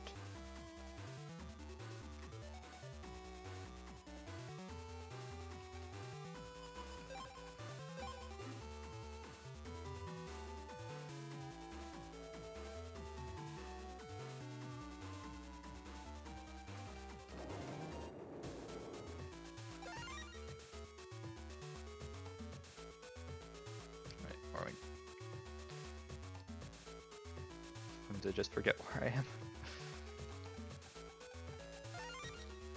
You know, given how close Dex's homepage is to the net metro, you'd think we'd actually like use his homepage more often. But this is the only other time we do. Yeah, partly because for a good portion of the game, we're not actually going to have access to Dex's house. Which is unfortunate that's... because we'd really want to use it too. There are parts where like we specifically have to go to ACDC Square. Yeah, and having access would be really useful. Yeah. Apparently, beyond the concept of making a shortcut is something that's beyond LAN though. Like he needs to rely on his friends to do it. Yeah, so there's 4 G&D slots out of the 8 we can get. So we've got about like I guess on average we'll get 1 GMD and Yoka 1. Ooh, water chip. Hero sword, perfect. It's a guaranteed bubbler. Nice. Hero sword is the most consistent. You can sometimes get away with step cross, but it's a lot harder because the bubbler's movement is, well, the movement's deterministic, but their attacks are random, so they randomly stop and they're difficult to line up. SS said that the developers thought that it would be too convenient for a speedrun to have access to Dex's house. I always found it a bit weird because it's not like Battle Network ever lets good plot get in the way of gameplay. The most convenient location is actually Metalman. From talking to Tamako and Yoka. The task actually goes out of their way to do both Metalman fights in order to have access to that place. Which one is that shortcut to again? That's a shortcut to Beach Square, but it also has an entrance to Yoka area. Right. Yeah, you get the entrance to Beach Square regardless of what you do, but if you beat Metalman and Metalman Alpha, Tamako gives you her security cube code, so you can then go straight to Yoka area. It would actually be faster to fight Metalman for us too, if but we have to get all 10 we'd have to get all 10 water chips in advance, which is not something we can do. Unless you have infinite Zenny, which I guess we'll have. Eventually.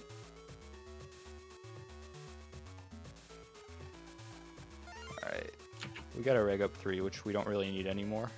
The blue route, which doesn't get the early reg up, so that reg up 3 is actually very nice for being able to set invis as your regular chip.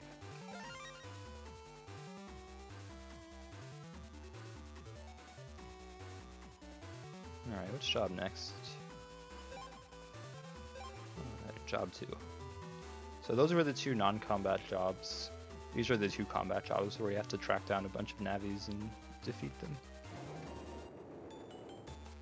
When I was first learning the speedrun route for this game, it amazed me how useful invis really is, because it makes it so easy to set up bar sword. Absolutely, yeah. One thing the task also does is they get bug style. And one of the nice things about bug style is that it has a very high chance of giving you either invincibility at the start of the fight or a barrier 100 at the start of the fight, both of which can stop your bar swords from getting interrupted. It can also potentially give you a custom screen of 10 chips, which in the task would not really matter, but just playing RTA, it increases your flexibility a lot. That could have gone better. Oh, that'll do it. I'm not gonna move. Yeah, these enemies suck. They make Mega Man confused and essentially scramble your controls. Alright, so let's take these out and put in the new stuff. So I want the Var Sword and the Gut Straight. I guess I also want the Invis. We don't need Wide Sword. And I guess we also don't need Area Grab.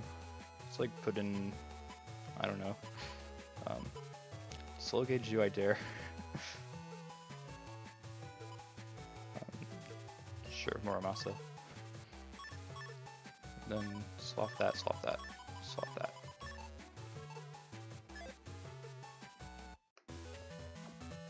So the way the shuffle algorithm works, a lot of the chips have a decent chance of staying in their initial slot and just not getting moved at all. So the chips at the start of the folder have a higher chance of getting drawn than chips later on. So that's why I want to put my good chips really high up on the list. That doesn't quite kill. Setcross would be faster if it actually one-shot the fight, but the enemies would live with a little bit of health. So we just have to go for our sword instead.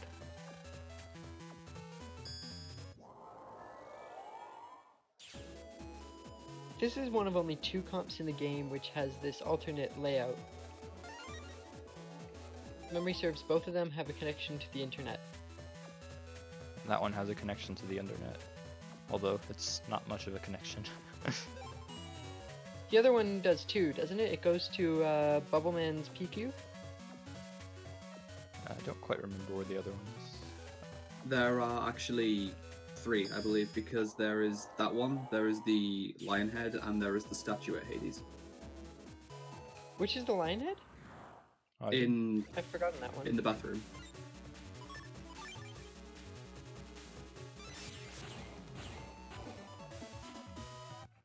Our sword is a very good draw. That's why we have 2 of them. But the 3 portals go to the Undernet 2 store, Bubbleman's security cube, and the humor program in Yoka.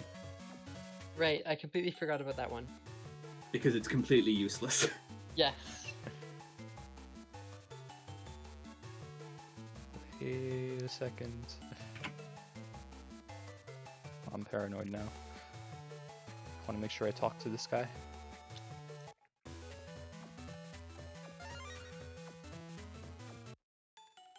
Alright, we're good, we're good.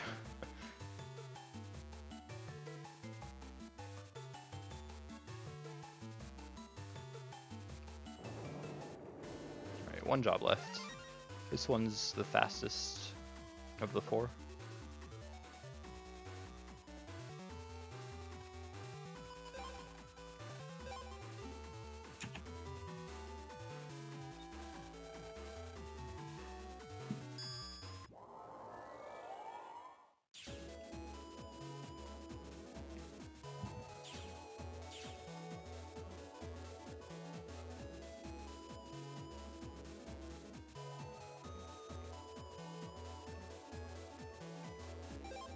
See if we can get a GMD from beach area. It's pretty unlikely, but the GMDs can give up to 3,000 Zenny, and they can also give us more gut straight chips.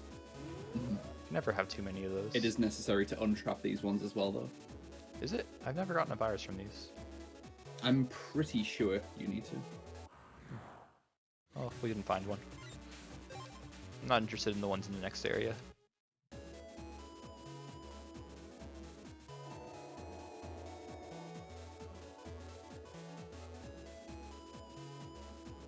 In Beach 1 here, the GMDs can also give air shots, which can be useful in and of themselves. Air shots are generally very nice utility chips.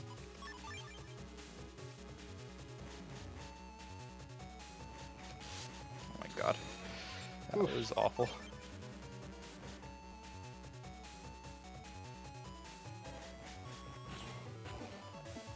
Recovered well, though.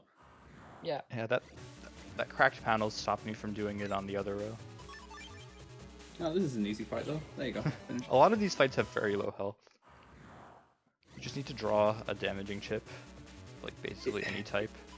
It's not so much that they have low health, it's just that you have a lot of very, very powerful chips.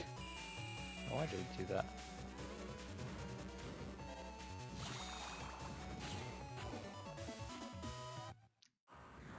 Yeah, the chip power in this game, if you know what you're doing, is really crazy. Let's let them move first. I don't want them interrupting me. That was a nice double delete, actually. Those yeah, enemies are a pain. Yeah, the interruption from yo-yos can be really awful, because we mentioned about how there are chips that will like flinch you and cause you to become invulnerable with bosses as well. Yo-yos don't actually cause you to flinch. Like, they will cause you to flinch, but they won't give you iframes, so they can actually even stun lock you. Yo-yos are just awful. The bigger Yeah, problem with the especially yo-yo. yo-yo. Yeah, the bigger problem with the yo-yos is the yo-yo itself, which blocks var swords and other like projectiles. So if you try to var sword them, they can block your slashes with their yo-yo. Yeah, you need a piercing shot to break them. Although if you do break them, the virus just sort of has nothing else to do but walk around for a while. It's Yeah, really funny. There's a triple yo-yo omega fight later on, which I can kill 2 of them off really quickly, but the third one is on the back row and sticks around for a while. I don't know about you, but I personally consider that the most dangerous fight in this game. I saved before that fight. That's definitely one of the more dangerous ones. Well, not what I consider the most sure. dangerous. Are we counting post-game fights or just the speedrun? In Speedrun. the run, yes. Yeah, the other 2 dangerous fights are the ones with the bunny omegas, because those Oh, yeah. those also don't give you iframes, except they also lock you in place for other enemies to attack you, including They're other gonna be- bunnies. They're going to be even worse in this run as well, because Mount is Aqua Style, so he's going to take double damage from any Zapperines that they hit him with. So it's quite possible for me to just get chains by those and die. Thankfully, at that point in the run, he'll also be using the aforementioned HP plus 1000 bug, so he won't die in a couple of hits, but it's still dangerous to just tank damage endlessly. Like, you can get complacent, and the Omega viruses do deal a lot of damage. We do have the Muramasa chip though, which gets stronger the less health we have compared to the max. Or the more health we're missing, the more damage it does. Yeah. And since the HP plus 1000 bug doesn't refill the extra HP that you get, if you use it, you essentially start with a 999 damage Muramasa.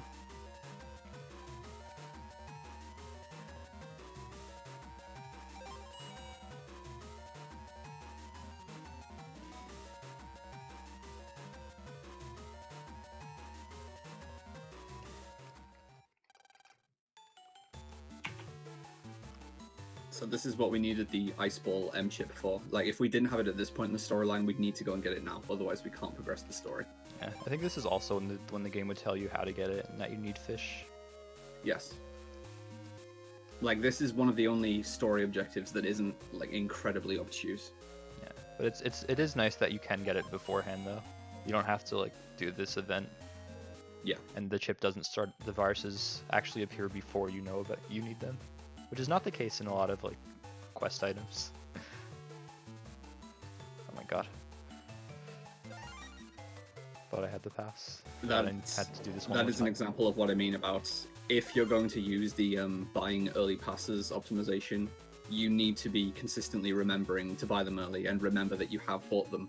Otherwise, it doesn't save time overall to do that. Like I when I'm doing runs, I don't do that because I keep forgetting. I'm terrible at remembering that.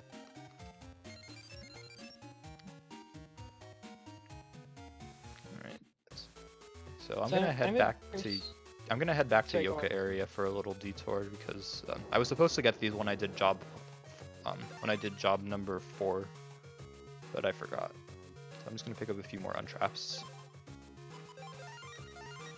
So this scenario is actually one of the ones that I like about BN3's plot, because we actually get to see a little more backstory about the characters here. As so Mamoru, the boy in a wheelchair, has a rare heart condition, and this is the same condition that took Lan's twin brother's life.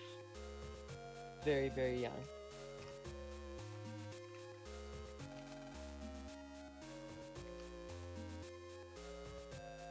But now it's treatable. It's to undergo an experimental heart surgery, which we need to convince him to take. Also, talk to trees to get more health. And now everything goes to crap. Everywhere land goes, something happens.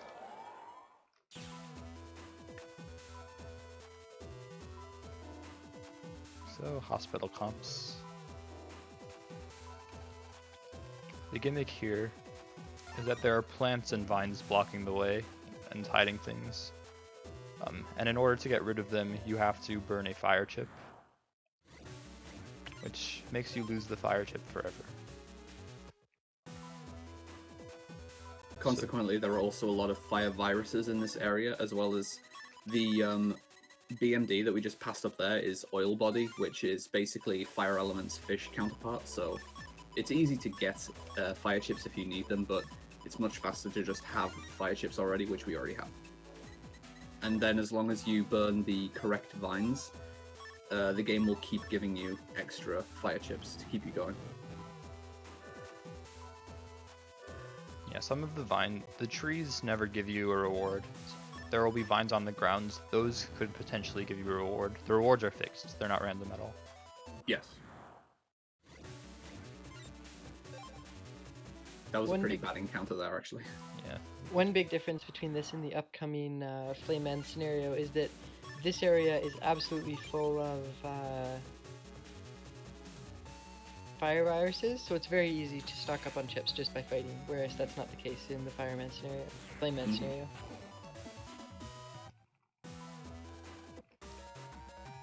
And those viney enemies are actually really tricky because once the root goes out, you have to attack the root. Itself can only be damaged by fire chips, not even by breaking chips. So that's why I used the rock cube to attack the root instead of just going for a rocky bear shot on the viney body itself.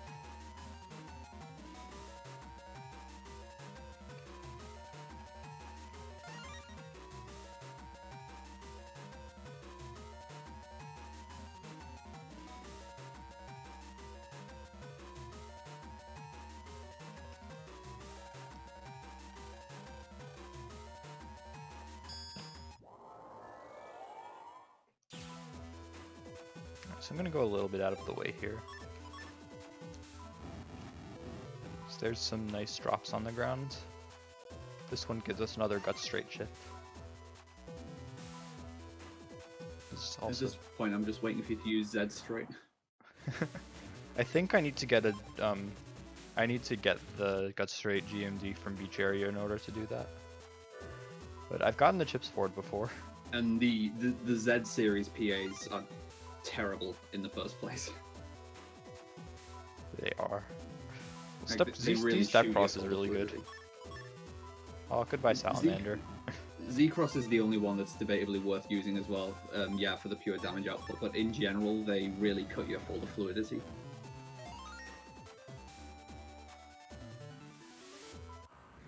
I got an encounter, really? Oh, and there's the Varsword. I need a Varsword for this fight.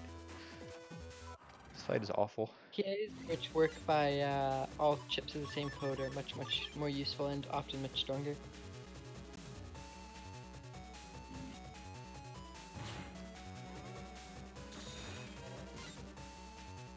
Oh, cool. Yeah, that works. Let's go one more. Took me a while.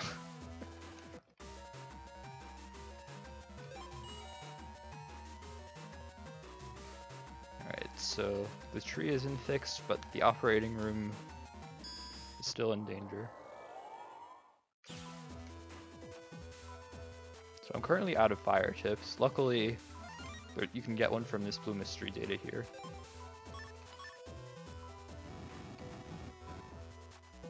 That allows us to get to this vine.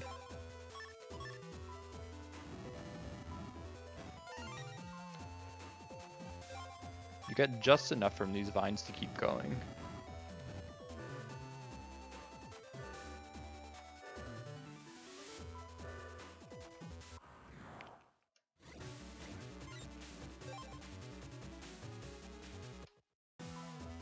Get a few more from this vine.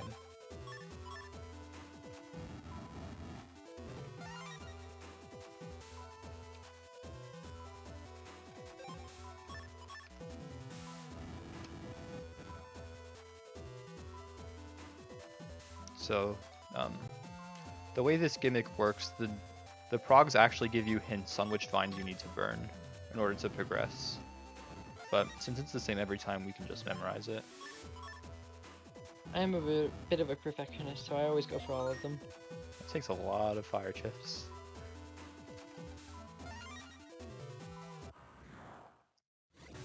I know when I played this one, the strat I use is to save and reset, because I didn't want to burn all of my fire chips away.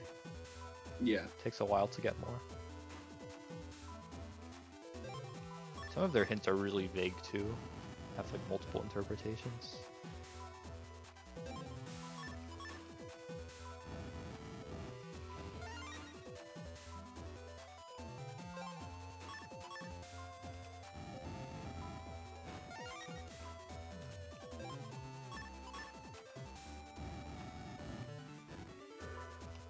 So there's a tree there, which we could burn, but if we go around the other way, we get to save, that's one fewer fire chip we have to buy, and we also get to pick up this blue mystery data, which saves us 1,000 zenny later on.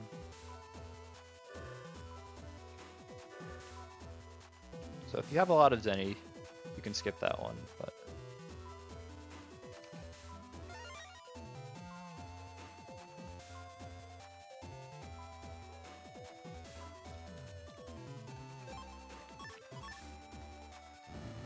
alright, final area.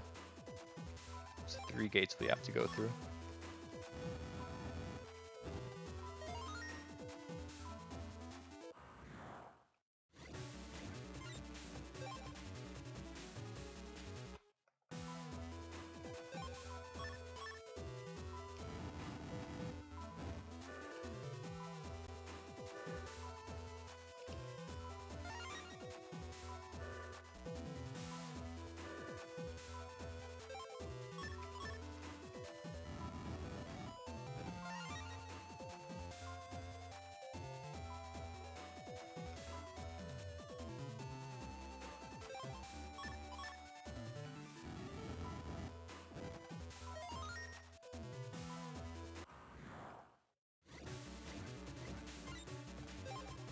Personally, for whatever reason, I really enjoy the encounters in this area. The viruses are pretty fun, but stats are just thrown away. Which is kind of sad because the fights are the more fun part of this game, Yeah. at least for me. Right, the third and final switch.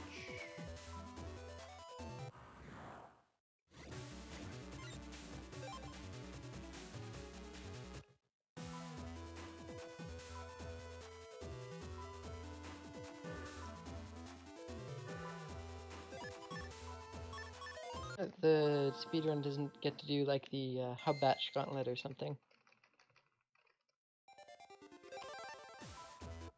That would be really cool. Oh, No, it's not manipulation. It's over. I screwed that up slightly. I was supposed to grass stage.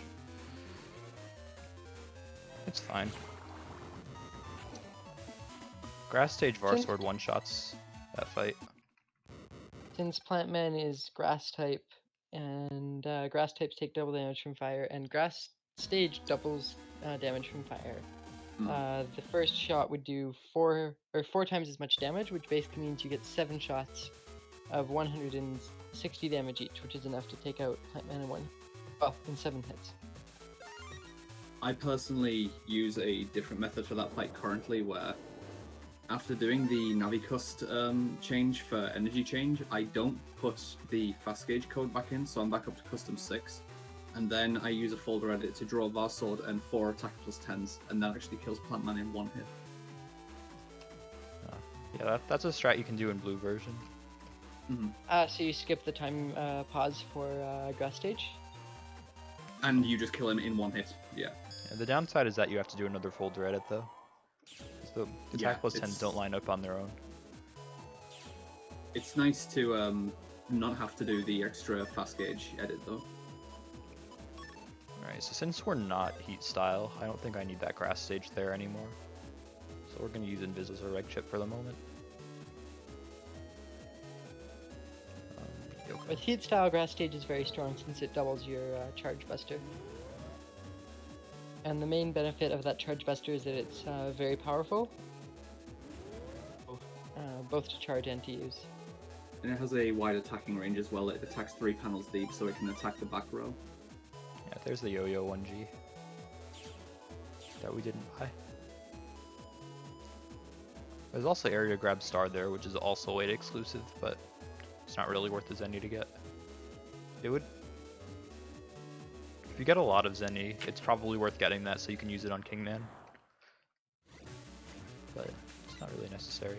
Oh, these are bad. I'm gonna hold on to the Invis.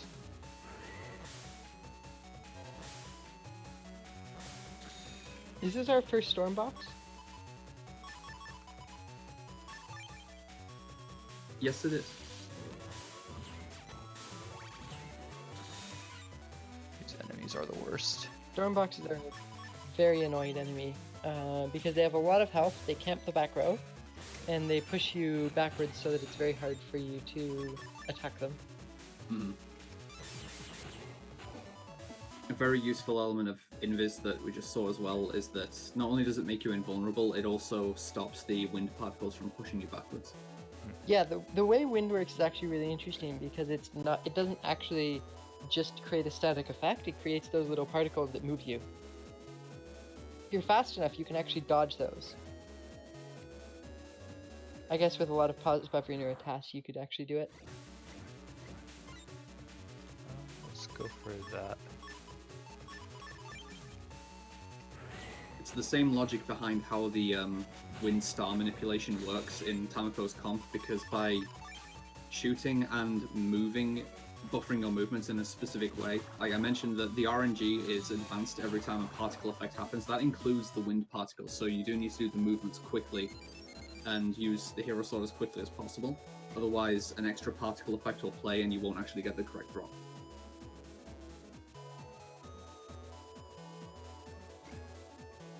There's a very specific setup on that fight so that number of wind particles that comes out is fixed. Yeah, it's extremely consistent once you've got the encounter though.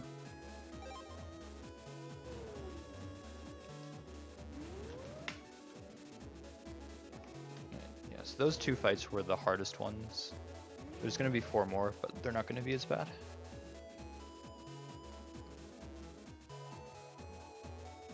Maybe we'll even get a GMD. What's over there?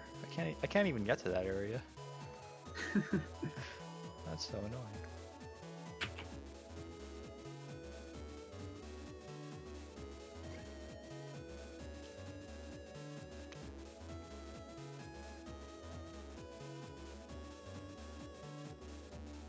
Alright, so how many water ships do I have? I got 2 ice waves from the Pengy fights, and I have 1 bubbler. And 1 meta gem. Oh, I got a meta gel? Yep, you got one meta gel. You've also got Fountain, remember? Oh. That is actually pretty nice.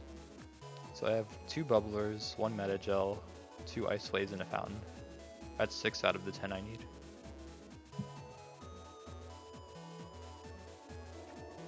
So I'll have to buy 4 more later on. The easiest, quote-unquote, easiest place to get water chips in the game is just from Higsby's chip order, but it's a little weird. With Higsby's chip order, you can only buy chips that you already have a copy of, and the number of copies you can buy relates to the number of copies you've burned through, essentially. So, like, if you have, say, 3 bubble slides, and then you throw them in the chip trader, you'll be able to buy 3 more bubble slides from Higsby. Did you Plus see you can that get fishy one of- dodges? He was on form, yeah.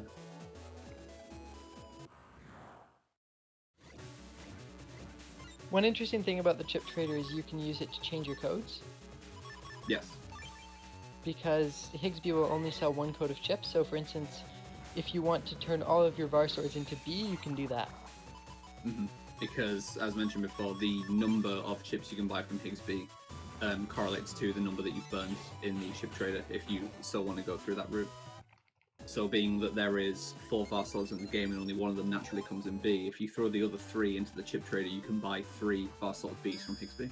Yeah, but you have to buy them. It costs 30,000 zennies. Yeah, and Yeah. buying from Higsby is actually quite slow as well. Yeah, it's also worth mentioning the other way that chips get to Higsby, which is using them with energy change. Basically, every time a chip leaves your pack. Because as far as I know, the only way to do that are by trading them or by energy change burning them. There are in-game trades, like with NPCs, and those don't cause them to That's come true, back, I don't yeah. think. Okay. Alright, this is the last of the 6 fights. But most of those are all pre-scripted, and most of them you don't need that chip anymore. Mhm.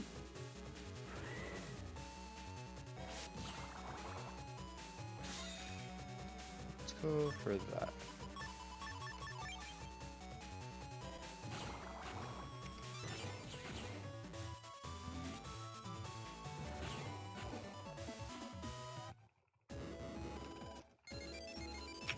Can't always draw VAR sword.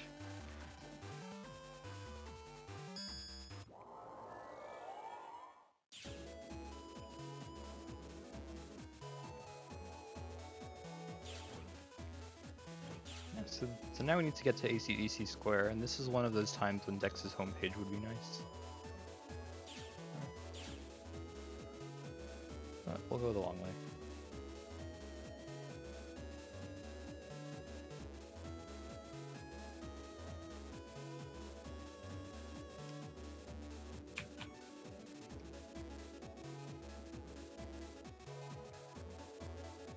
I think the TAS actually does this section from Metal Man.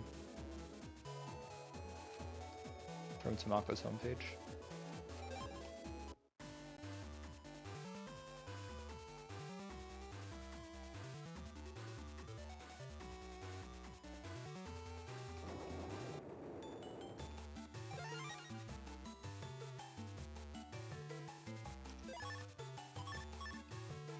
Alright, so take the ice waves out.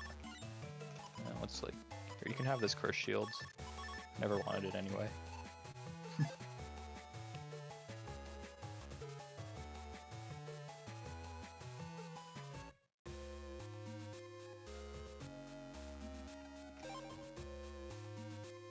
You know, it was never until I started watching streams that I realized you could also take the stairs. You can only take the stairs after the event in Plantman scenario that opens them. But once you have them, it's slightly faster to go for the stairs than the elevator. Yeah. Lan needs his exercise.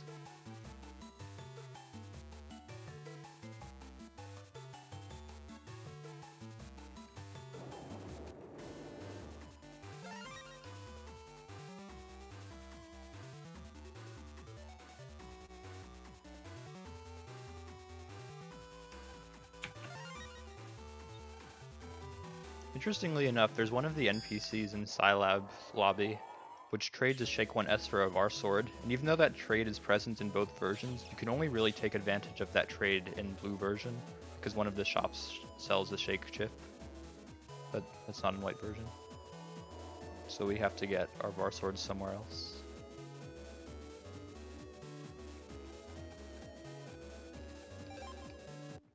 So Mr. Match, who's a former World 3 operator, has completely reformed himself and is asking us to help do some maintenance by installing very, very hot programs in various parts of Scilab.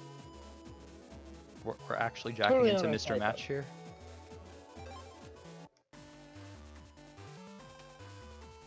Not the vending machine.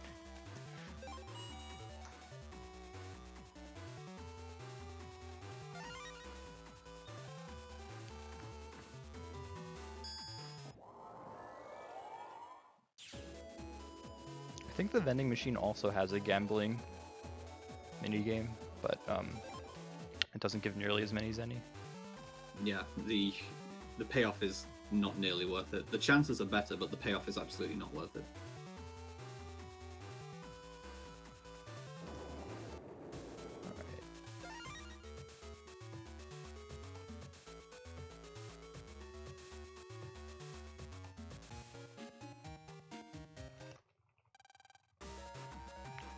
Whoops.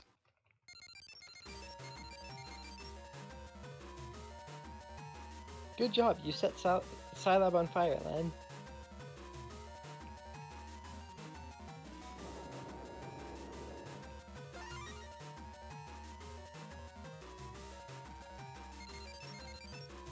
So now we get the best part of the game, internet fires.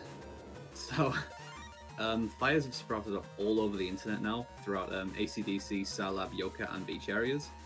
And we need to put all of them out individually before we can go to the Undernet to fight Flashman. This is a very long scenario. Yeah, there are 3 fires per area. And there are... I mean, it could be worse. This could be BN2 and we could be doing Freezeman. That's true. Oh, I do have the meta gel.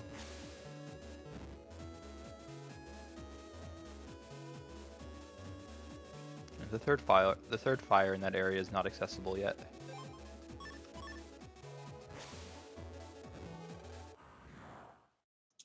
Damn it, now I can't say something about Keys wrong because he's here.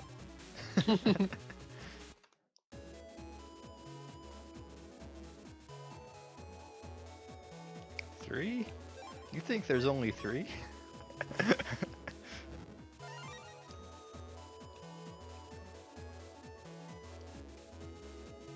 So ACDC 1 is actually not contiguous. Yeah. There's one area that you can get in from Lance PC, and the other area you can only get to from ACDC 3. Yoka area is somewhat similar. Actually, Scilab 1 is also similar. They liked doing that a lot, didn't they? This is the scenario of the game that makes it plainly apparent, if it wasn't before as well, just how useful it is to have sneak run and to not have encounters at all. If you were still getting random encounters at this point, this would be intolerable. Yes, absolutely.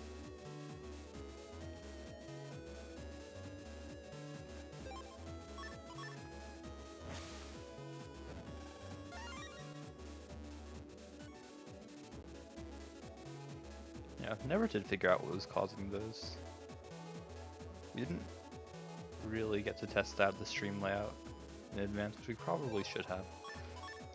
But it's a very new setup and not one that I'm used to.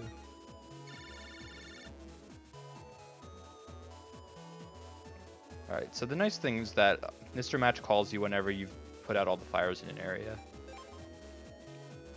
If you don't get that call, then you did something wrong. But he'll tell you did something wrong instead of you having to like realize really late, shit, which area did I miss?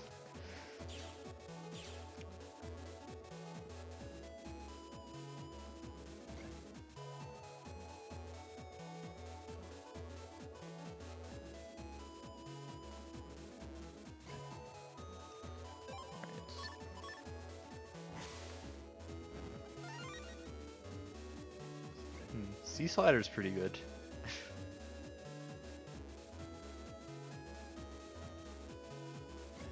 Spider is better than Press for 2 reasons.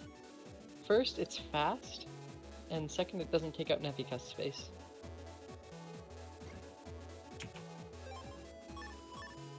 Isn't Sneak Run also like 1 square? It's 4 in this game. In BN4? Oh, and 6. Oh, right.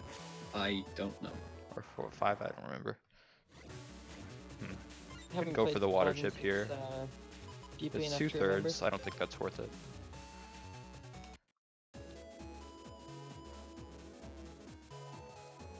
Actually, it's not even 2/3. It's 1/2. The Penky's a 1/2 chance. The Slimer is 100%. The Windbox is 0%. Yeah, Yoka area fires are in the most annoying places possible.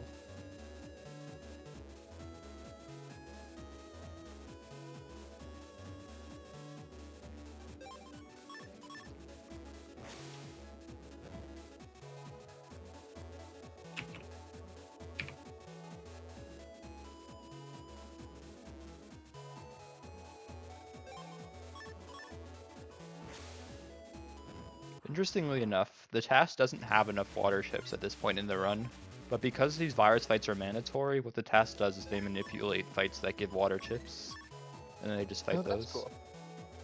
The task also doesn't get HP memories because it's a task, they just dodge all encounters. So the task can't actually run from these mandatory virus fights, they have to fight them. We can just run away. That's Because something it doesn't amusing. have HP? Yeah, they don't have enough HP. Whether you can run away is linked to how many HP memories you have, and the task doesn't get any. Right. That makes sense if you can dodge every attack. Dodge every encounter. Yeah. The TAS is just able to skip every encounter check by pressing A on the correct frames. I thought you said that only delays it by 1 frame? In some cases. Sometimes it will just skip an encounter check and you'll get an encounter check at like a later interval, but the intervals tend to increase the longer you go without an encounter. Oh, okay. I mean, they also just get favorable RNG. Yeah. That just says no encounter on the checks. Okay, so I need 4 more water chips. We can get those from Higsby. We can only get them after we've burned a bunch of water chips.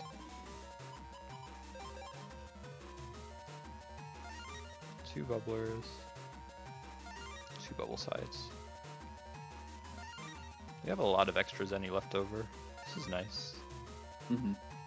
I need 8,300 in order to get the next set of chips, and that's pretty much all there's any requirements for the run.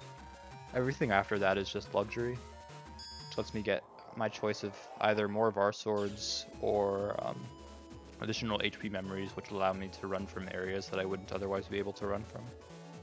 Both of which are pretty nice. The HP limit that we're looking for by the end of the game is 540. The final comps in the game, you need 540 HP to run from encounters. So because I think it's... If you have, I think it's either 800 or 820 HP, you can actually sneak in the final areas, but even with the gambling manipulation route, you'd need to buy every HP memory from every shop you get, and you'd need an optional HP memory to hit that. So it's inconclusive, to say the least, whether that would be faster. I assume that's not counting the one in secret area? Well, you don't have access to secret area at that point, so Yeah. no. Point being, you theoretically can do that with the manipulation route, but it's not been tested thoroughly enough yet to see if it's actually worth it. Terra doesn't think it is. I don't think it is either. That sounds, You're visiting everywhere here anyway, but that's still a lot of time to get them all. Mm-hmm.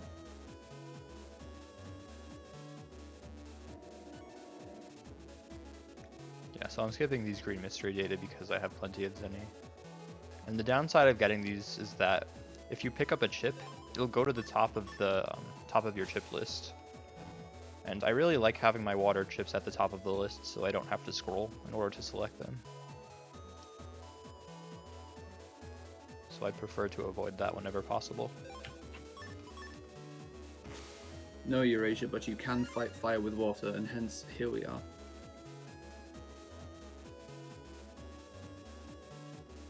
Actually, Heat Style is quite good against Flashman. It's okay, yeah. It's good for dealing with the candles. But then so is Aqua Style. Aqua's the best at it. Fair. Wood style, you just cry. Wood's in real trouble, and Wood has to deal with the double damage too. I've died once on that fight. It was because I used grass stage as wood style. It's like Flashman was designed to counter wood style. It really is. Yeah, that fight's a tricky one because you actually want to take damage on that fight. Because the next fight is a mandatory death.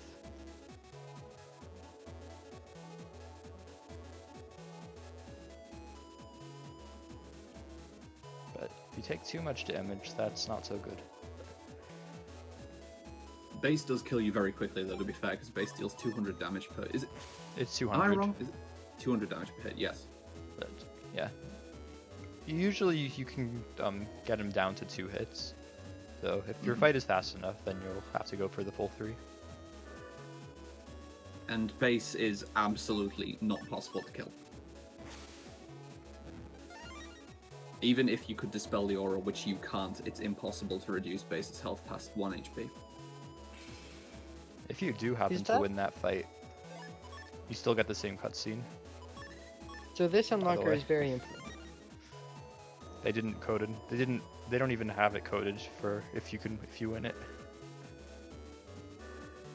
So that purple mystery data that he picked up with the unlocker is the spin pink, which lets him rotate pink programs in the Navicust. Holding on to a pink program for quite a while that we really would like to use, and now we finally can. Oh, we're not gonna use it for the Flame Man fight because there's one edit in between. But after that, it's pretty nice. Oh, green mystery data there. I really like the green mystery datas in this area, but you don't get them very often. More yo-yos. Hilarious.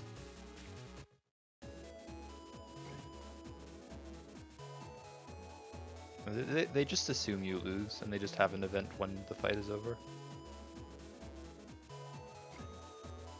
I don't think the fight is ever over. Like, it's not possible to kill base. Now you can replace it with a different encounter. That's true. Alright, so I'm actually gonna go get this HP memory here.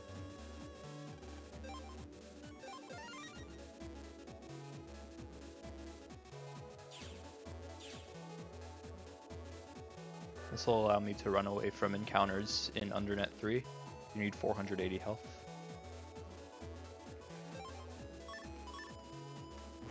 Bye-bye, Fountain. Goodbye, Fountain. Sorry about that. Did I just leak some audio on?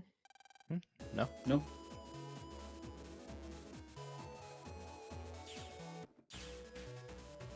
Can you still hear me? Yes? Yes. Hello. Alright, so now that we've put out all the fires, we can access the Undernet. Nice background. Good music too. Oh, these Killer Eye enemies have the best chips. Well, Yeah, not better than Sensor is actually Barsword, but pretty they're awesome. pretty good. Sensor's really cool because it's one of very few chips in the game that can pierce invincibility frames. I know Flashman can as well. Are those the only ones? Those are the only ones I can think of. Maybe. Maybe Yeah, I can't there might think be of some any other others. like maybe Yeah. the beam chips can. Because they're classed as super piercing chips, I believe. From the NO enemies, those might be able to. Can't quite Yeah. remember. The censored virus chip can as well.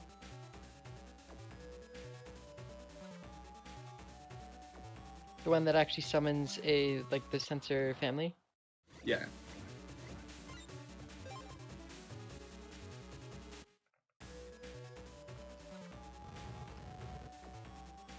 Alright. Yeah, so because we got that earlier HP memory, even though there's one here, we would not have been able to run away from that first encounter otherwise. Sometimes you can get to the HP memory without getting an encounter, but usually you get one. Wow. These are not good.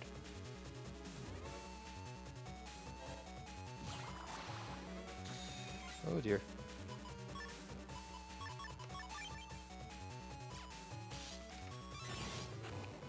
Oof. These enemies are the most annoying because they don't give you iframes. Yeah, they're kind of obnoxious.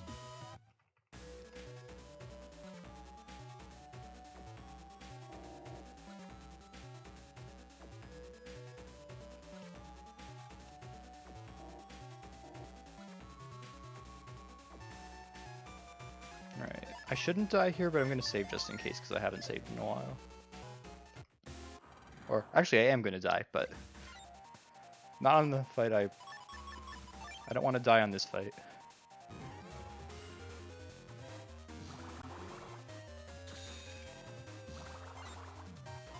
Let's go for that to that, and then a bunch of random stuff. So Flame Man's gimmick is that he has these two candles in the background, and depending on which color of flame is activate, he gets one of three effects. If they're green, he's invincible. If they're yellow, then those flaming heads appear, and if they're red, then he heals. So you have to hit both candles at least once in order to end the vulnerable. And then if you can't kill him right away, you have to keep killing them over the course of the fight. Yeah, and the color order that they choose is actually scripted from the start of the fight, so they're always going to be green, and then the top one always goes yellow, and the bottom one always goes green again. And if the fight takes longer than that, then you've done something wrong.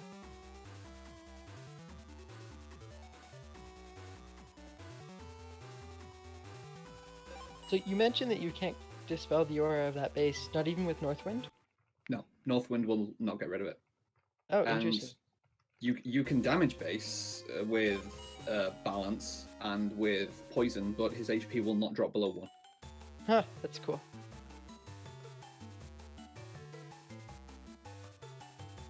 Didn't know that.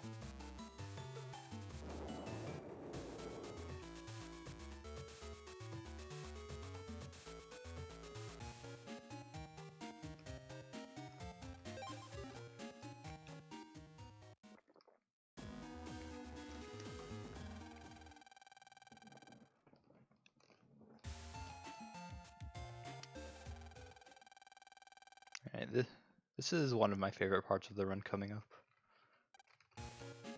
As far as the combat goes, I think this is everyone's favorite part of the run coming up.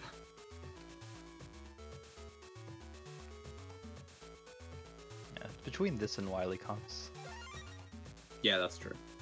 those are always very fun.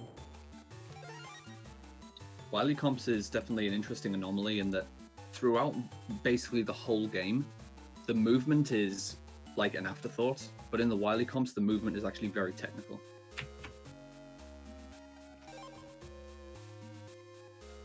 Oh, I guess there's also the manips, but that's a different kind of technical. Mm-hmm. It's more just moving an exact number of steps.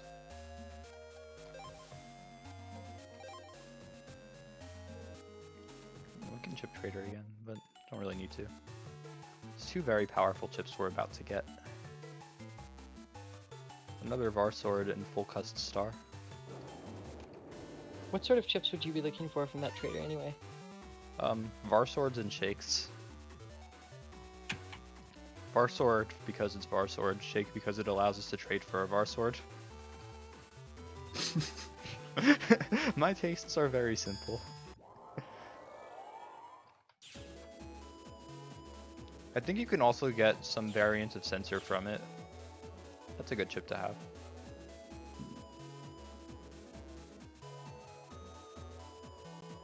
Yes, So a minute. Zapdos We'll call it asked that. whether We'll call it that. I think it's funny because I think you did the exact same thing in the last video of yours that I watched. It was bound to happen at some point.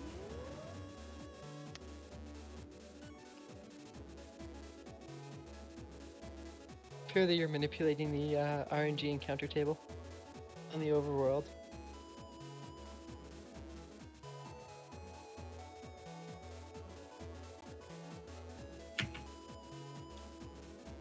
So we don't have to take that long winding path to Beach Square anymore. Feels good.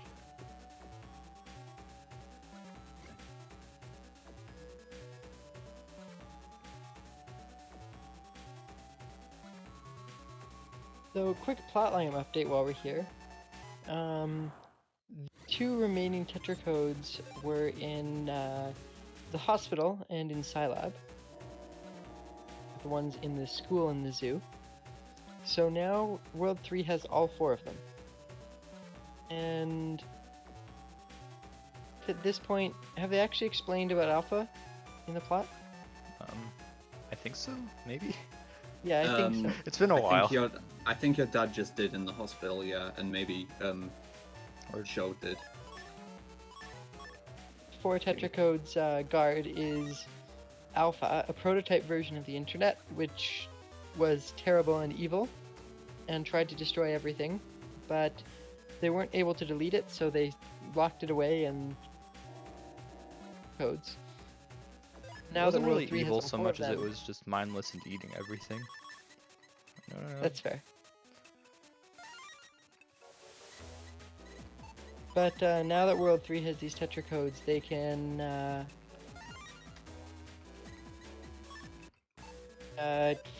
acquire and release Alpha. So we're now trying to find the one program that can stop Alpha, called GigaFreeze. GigaFreeze is held by the king of the Undernet. So it's a deep undercover mission. And this is particularly irritating here because installing Blackmind into the Navicust, as we did just there, is only necessary for these 2 interactions here to get into the Undernet and to start the ranking quest. After that, you don't need Blackmind for the entire rest of the game.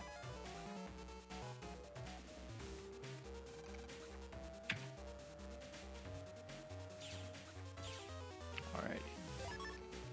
Alright, here we go. This is where it gets really fun. Alright, full cust, far sword, peg the full cust.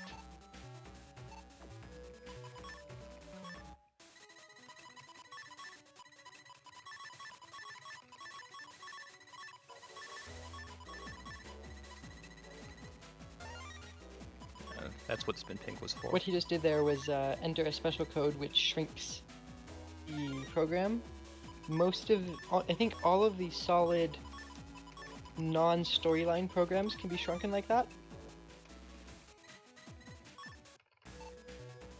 I think so, yes. Alright, here we go. I also entered in a Navicust mod tools code which gives me plus 1000 max health. It still looks like I only have 500 health because it only increases the max health, not my current health. But my max health is a lot more than what it says. Yeah. So as I mentioned before, in the event that Monty draws Muramasa, he's basically going to have a 1000 damage chip on his hand.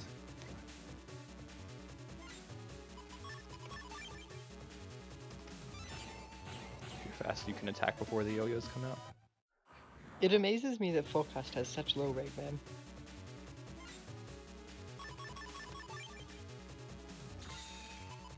Because it lets you just do that. Be like, I don't like this chip draw, let me get a new one. It amazes me that in BN2 you can use several of them. You can have up to 5 in the folder, although you can only buy 3. Yeah, but that's why we use gospel duplication.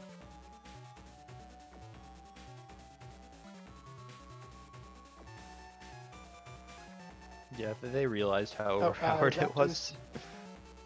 Yeah. Chips was a very good idea. So There's a lot of really powerful chips. So now we've got a lot more health.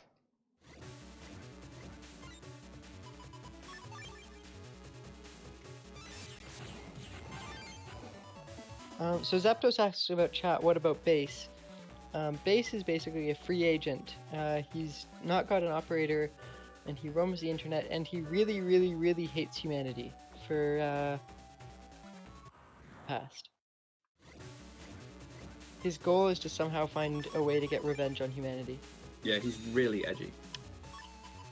No bar sword. Sad.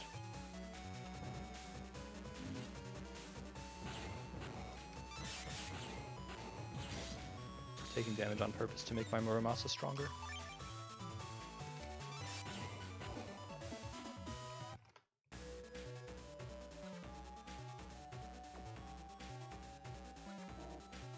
So this is one of the fights that it's very nice to have a lot of spare health on. These ratties are terrible. Yes. Ready Omega is truly awful. Oh, he's alive. Oh no. Oh no. Mm-hmm. Because the rat missile itself blocks Bar Sword. Phew. Alright, the last 3 fights are the toughest ones though. So I'm going to save before each of these and Reg and Viz.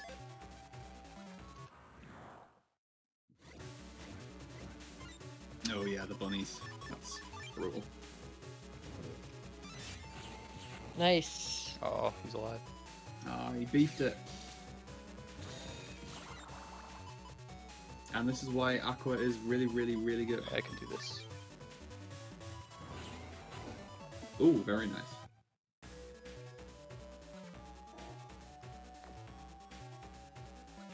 Alright, 2 fights left. They don't get easier. This one has a Dominerd, which requires a Oh, breaking God, chip yeah. to kill.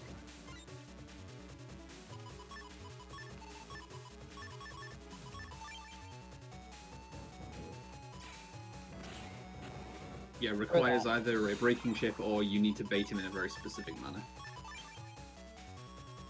Because he'll always act as a shield for the other viruses and then counterattack. Yeah, Muramasa is the best possible draw there. That allows me to just one-shot him off the bat. That's why I was trying to take so much damage. It's for that specific fight. So that Muramasa can kill the Dominerd, and then I'm free to Bar Sword the rest. Well, that's a lot of Yeah. Bar Swords. That's good. I need to For use this Invis fight- though. For this fight, you really need to have Invis ready, yeah, because as we mentioned before, the yo-yos also have solid hitboxes and will block your Bar Sword shots.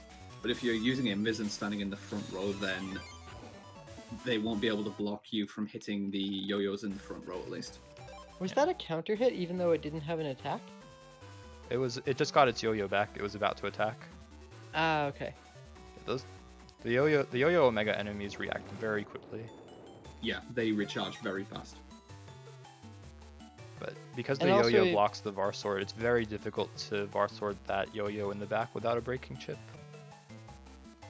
So that's why I went for the Gut Straights instead of the Var Swords. The hardest fights in the game. Yeah, those last 3 were maybe not quite as difficult as Beastman, but they're tough. Alright. So now that those are over, I don't need Invis. Gonna go for Focus in order to maximize our chance of drawing a Bar Sword. Yeah, the input for Guts Punch is you hold A and press BB down left right B. It's not. Or no, tricky. that's for Gut Straight. That's for Gut Straight. Gut Punch Yeah. is a quicker one, and then Gut Impact is a longer one. Gut Punch is basically just a Hadouken. Oh hey, Bar Swords. I only needed That was 1, but easy. I got 3.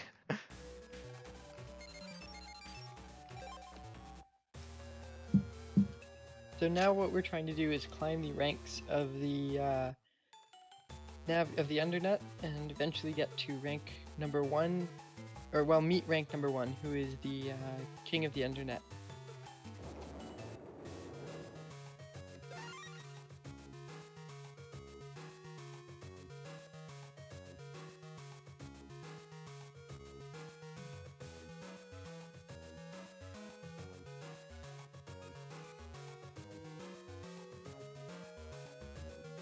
Alright, everyone's favorite backgrounds. Round 2.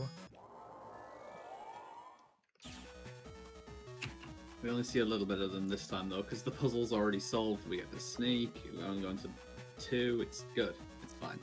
No encounters though. Just pointless backtracking.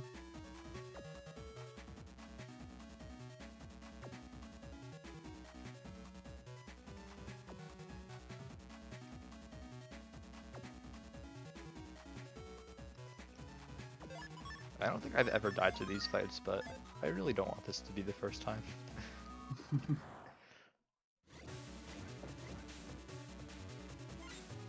I've never died to these fights even without the HP 1000 buff. You're fine. Yeah, the first 3 fights are completely free. The 4th fight is the troublesome one. Jesus, that was fun. Our sword is a good chip. It is slightly powerful, yes. And so is full cost, as we see there. Alright, this 4th fight is the troublesome one because of that Trumpy Omega, and because everything has a lot of health.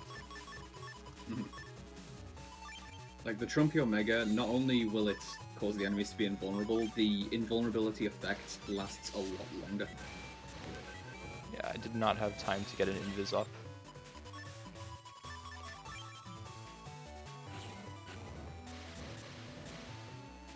That'll kill the one in front.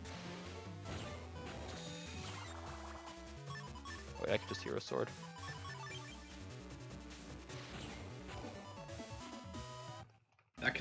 It can be slightly dangerous to try and attack a fishy as it's charging, because it's actually possible to hit it on the frame where it's between 2 panels, and it will not take damage if you hit it on that frame.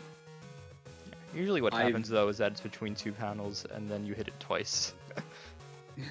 I have died to that before. I may still have a highlight of using an air shot on the Fishy Omega that appears after Beastman Beta in Undernet 3, and it just ignores the hit and kills me. Amazing.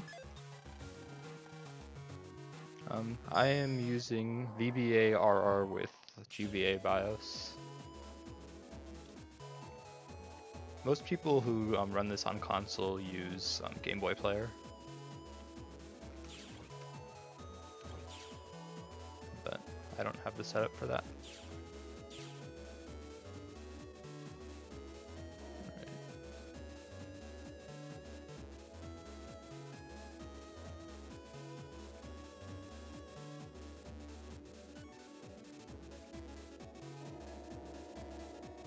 So I'm at 5,000 Zenny. I have a choice. I can buy an HP memory with that 5,000 Zenny, or I can try to get another 5,000 Zenny and then buy a 4th Var sword.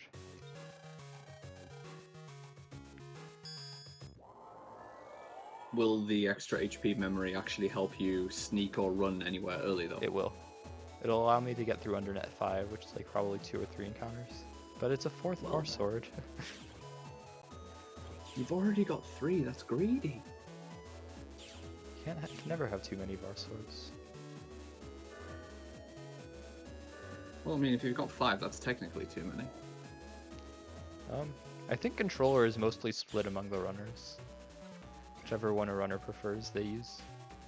The I've best seen people controller use for this both. game is a keyboard. Keyboard is really good. It's good at some That is things the and not correct good at answer. others, but it's very strong for Var swords. Yes, it's very good for Because Varsor. mainly because of the down to up input. It's a lot easier to do opposite directions on a keyboard than on a controller. Yeah, because what you have to do is you have to do BB left down up. Yeah, Yep. BB left down up. So you have to hit left, then down, but then you have to go to up without hitting left or right, which is very tricky on a D-pad. I don't think that's true, actually. I think as long as you do the inputs in sequence, it doesn't matter what inputs come between them. No, Oh, it only really? matters what your last inputs are after holding down A. Like you can press A and go like B down, B, B left down up, and it would still go off. Yeah. Yeah, the stuff in between doesn't matter. I've had to do that before, like re-enter a var sword code when the enemy time stops in the middle while I'm trying to input it.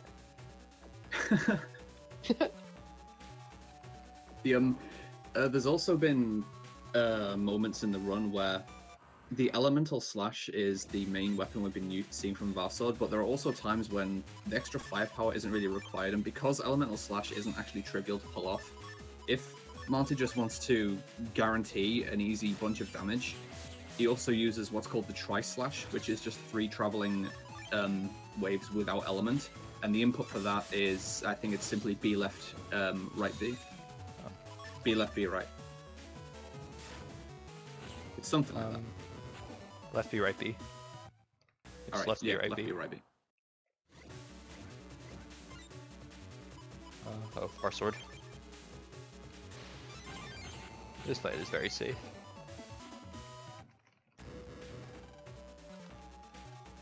You do see Beastman's operator during the Beastman scenario, yes. Yeah. Beastman's operator even has a name. Inukai. Flashman's does not.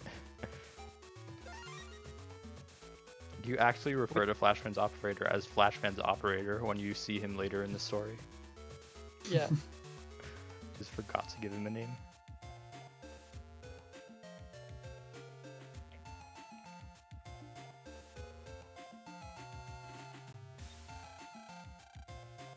Kind of funny that they deliberately wrote the dialogue so it's not true.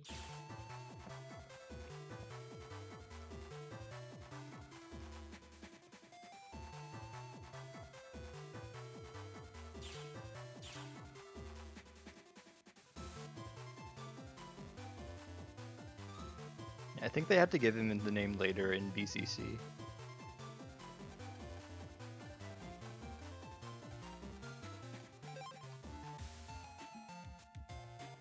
But as of this game, he does not have one.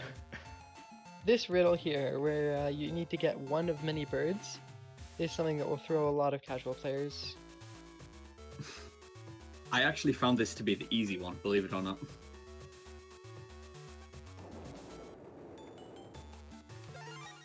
A lot of these riddles were pretty annoying. The hospital one was easier. But it turns out that you don't actually go to the hospital in order to find him. You have to go through the internet, which you can't actually jack into in Beach Area. Yeah, that's fair. I think this one was the hardest for me, though.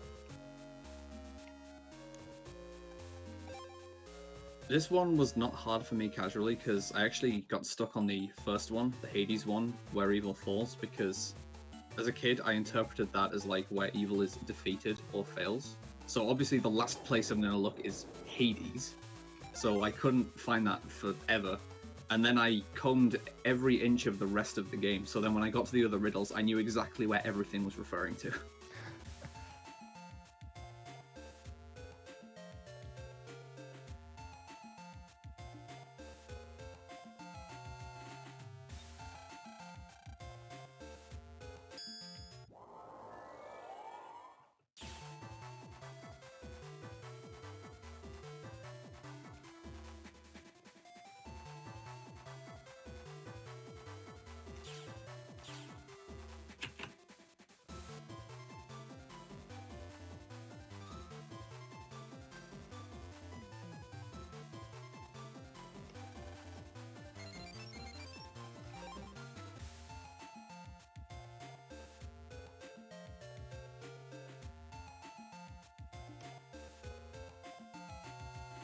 So now we only have 6 more of these to go. Woohoo! But At we least it just seems received like a tip this. that number 3 is looking for us. Number 3 might just be our next fight.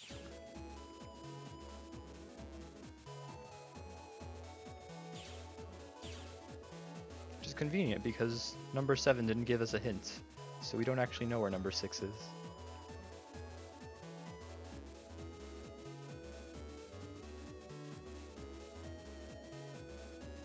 You know, it seems kind of weird to me that the highest ranked navies in the Undernet are not actually in the Undernet. And they always hang around a specific area waiting for someone to come along.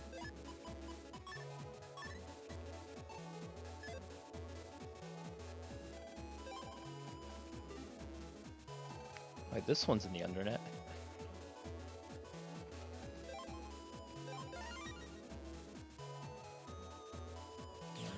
buy the HP memory. Goodbye, dreams of 4 bar swords.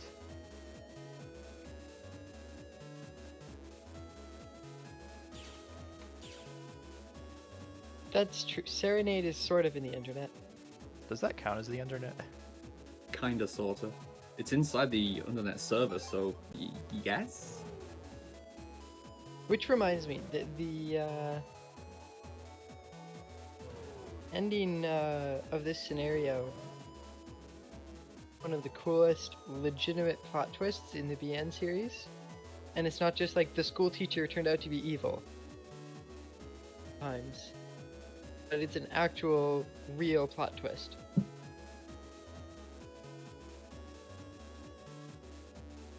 Or at least a reveal. Relevant to the plot.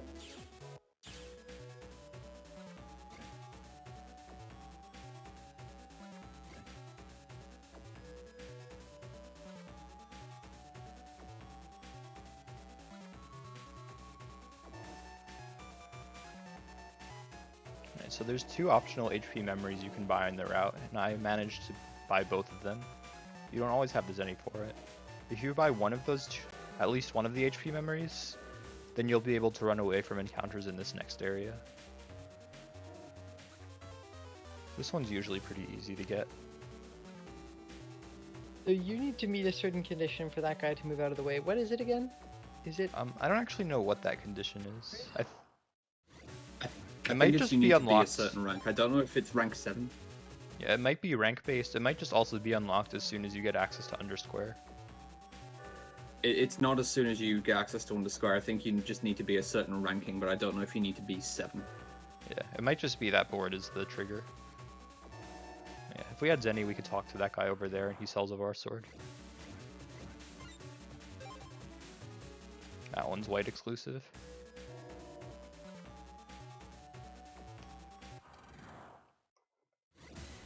Plot twist, it was Gutsman all along.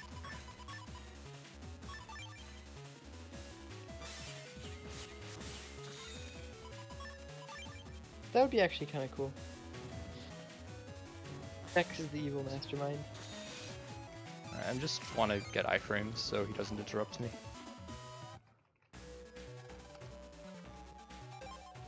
Alright, rank skip. We're rank 3 now.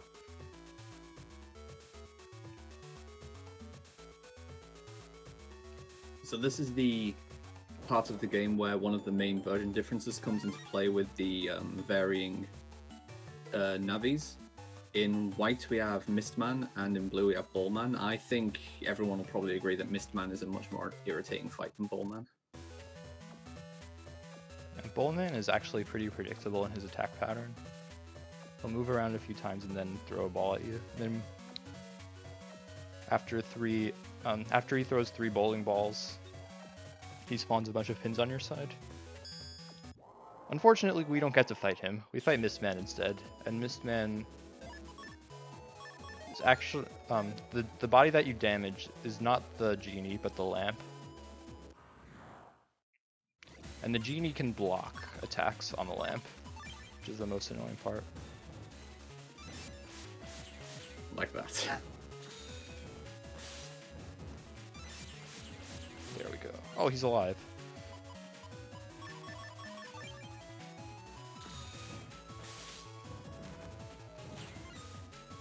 One more. Told you air shots were good. Airshot wasn't strong enough to win the fight. Any other chip would have done it.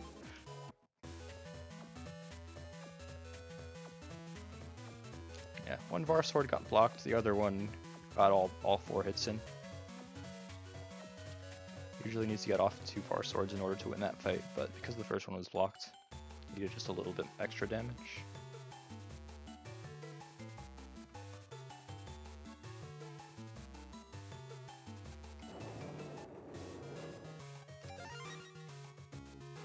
So now we're going to go back to Yoka, and we're going to go somewhere we couldn't before because there were baskets in our way. Literally just baskets. Yeah, anyone could have just come here at any time. Well, no, they can't get past the baskets.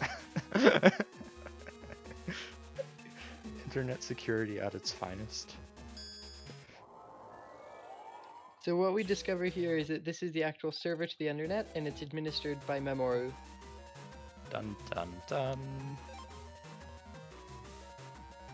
Which is really cool, but unfortunately, Mega Man is not yet ready for Gig Freeze.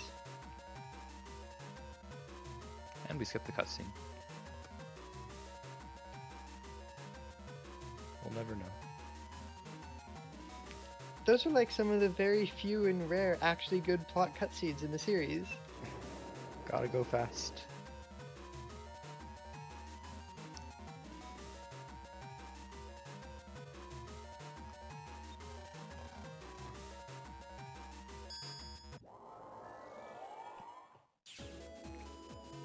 And we get called back to Scilab because bad things are afoot.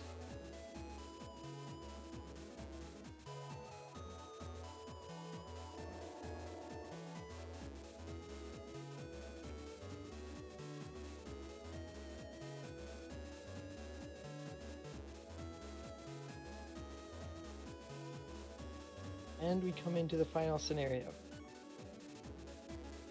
Well, besides the endgame.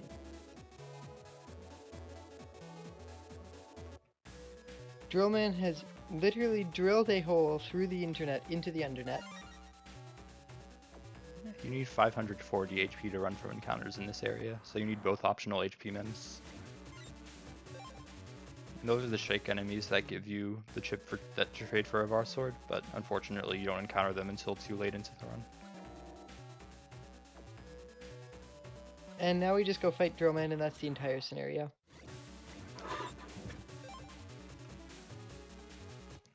Yeah, he doesn't get much for Drillman- screen time. Drillman, depending on the draw, I don't know if there is a manipulation. There's no minute here. Oh, okay, okay. There's Depending just on the me draw, hoping we'll for see a what good he draw. Yeah, which you did not get. Yeah. So ideally, what you want to get there is air shot plus. Oh, okay, that'll work if quick. What do you mean I didn't get a good draw? I Got it. was expecting air shot and Varsword in turn 1, because that's a good draw. That's what you want. Yeah, full cust means that I don't have to reg the air shot. That's true. But yeah, That Drillman fight is can be... Drillman is a very annoying fight if you let him get off the ground. Because he has a drill in front of him and he's constantly moving. The drill blocks attacks that are, unless you have a breaking attack. And because he's constantly moving, he's really hard to hit. That's why he only has 600 health, even though a lot of the previous Navis had like upwards, had like about 1,000. Mm-hmm. Or 800. He's a very highly technical fight.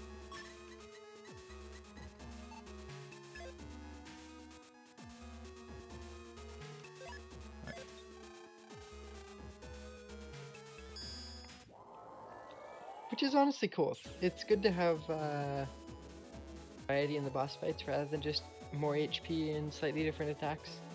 Yeah, it's actually a pretty cool fight. I think it's well designed. Incredibly frustrating the first time you fight it though. Yeah, for sure. Definitely, yeah. Especially if you don't have heat, or especially if you have a buster that can only hit a single enemy. Like heat, not heat, like Elec or Elec or Wood have a lot of trouble with him. Aqua and Heat can hit multiple squares in the same row, so they're easier to use. He'd also get you a reprieve from attacks because it knocks him, flinches him and puts him into iframes, so you get a lot of time to start up charging it again.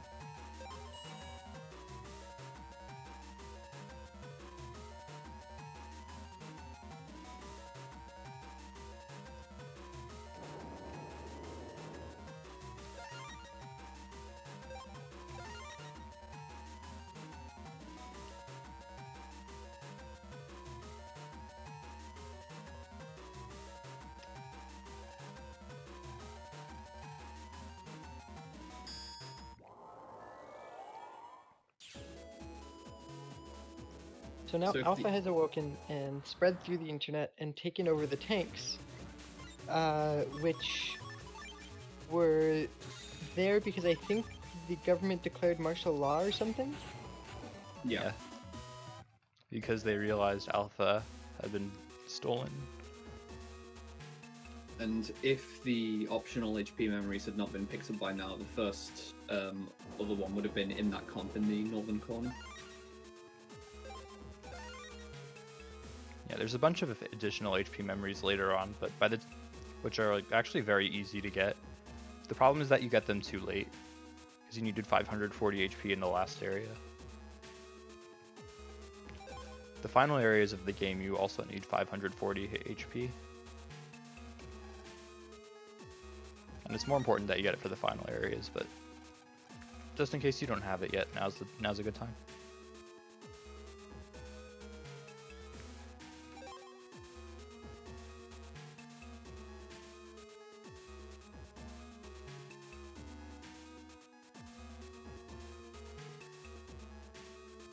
Well, the tank did try to shoot at land. It's actually one of the more hilarious cutscenes. They just missed. Somehow. Yeah. From like 5 feet away.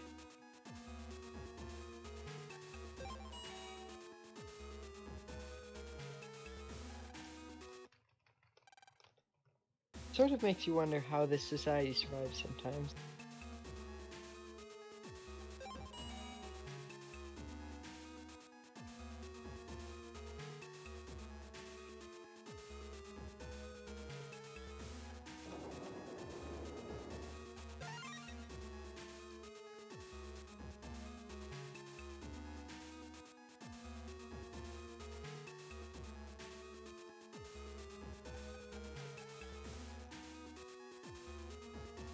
So we know where World 3 is, we just need a boat. Where could we possibly find a boat?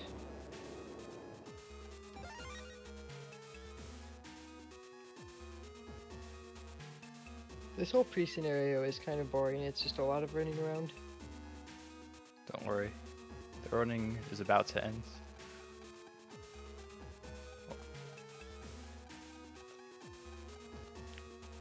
Part coming up is my favorite part of the run. Yeah, the these are really cool. The alpha comps also have, in my opinion, the best area theme of the game. Secret area is up there too, but unfortunately we don't get to hear it. Which one's sorry, Secret? Yeah, the post game. Yeah, Secret is really good. I really liked the World 3 area music from the N2. That's very good.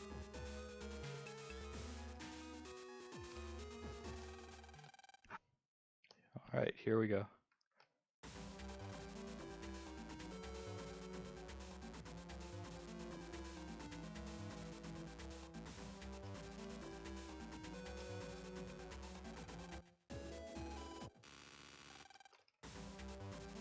So here we're introduced to these devices where you jack in with your brain. And it's revealed that Cossack, who helped develop Press into an Abacus program earlier, is creator, and in order to open the door, someone had to go into the computer, and Base enacted his revenge. Poor Cossack.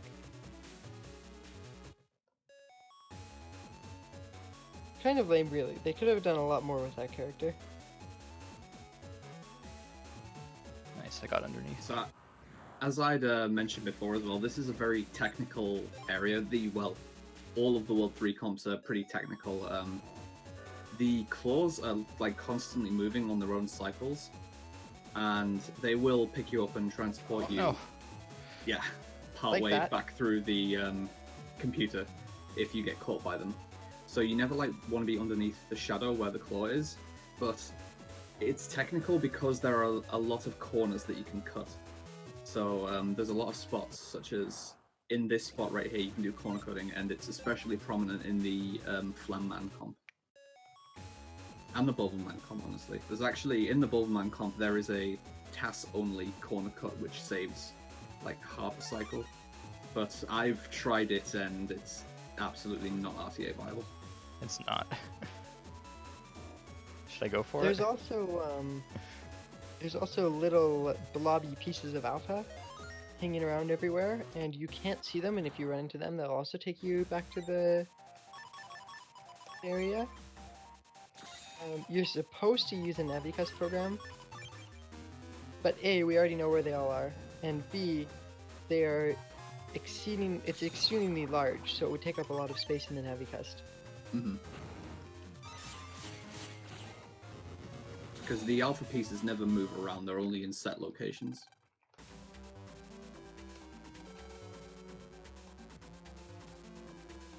Alright, I'm gonna try. I can probably... I got on it like maybe 1 in 5 tries. It's incredibly difficult.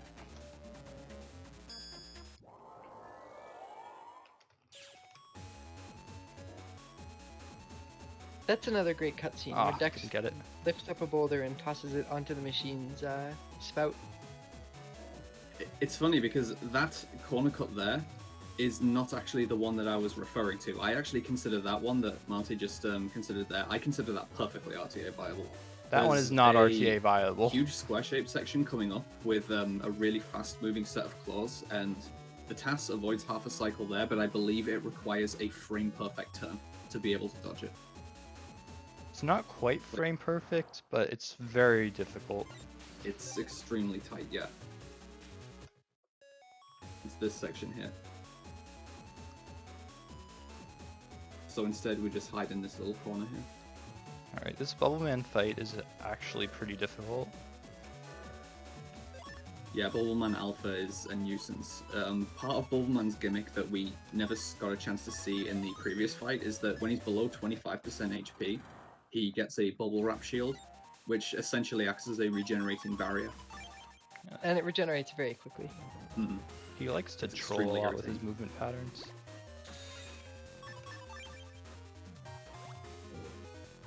But one thing that we can try and exploit is doing that. Ah, didn't work. Oh!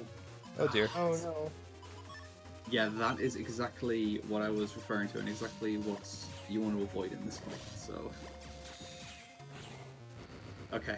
That was Good a enough, decent good effort. enough. Yeah, that's what happens. That he gets a bubble shield and it regenerates. But yeah, it's a tricky thing to. It's a tricky setup to go bar sword him. Because if you he has the 3 bubble, and they like to block your attack. So you have to use invis in order to get around them. But And the bubbles themselves, if you destroy them, they respawn immediately, virtually. yeah, the other thing that makes that difficult is the rock. If Bubbleman's in the top right, you can't actually hit him. So it's Bubbleman's just a extremely really annoying. annoying fight.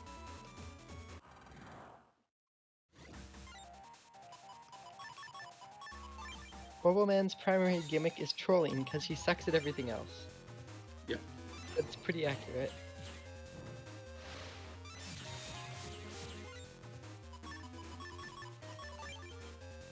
He doesn't have much How health to do left. the timing at bar sword? Huh? Desert Man, please.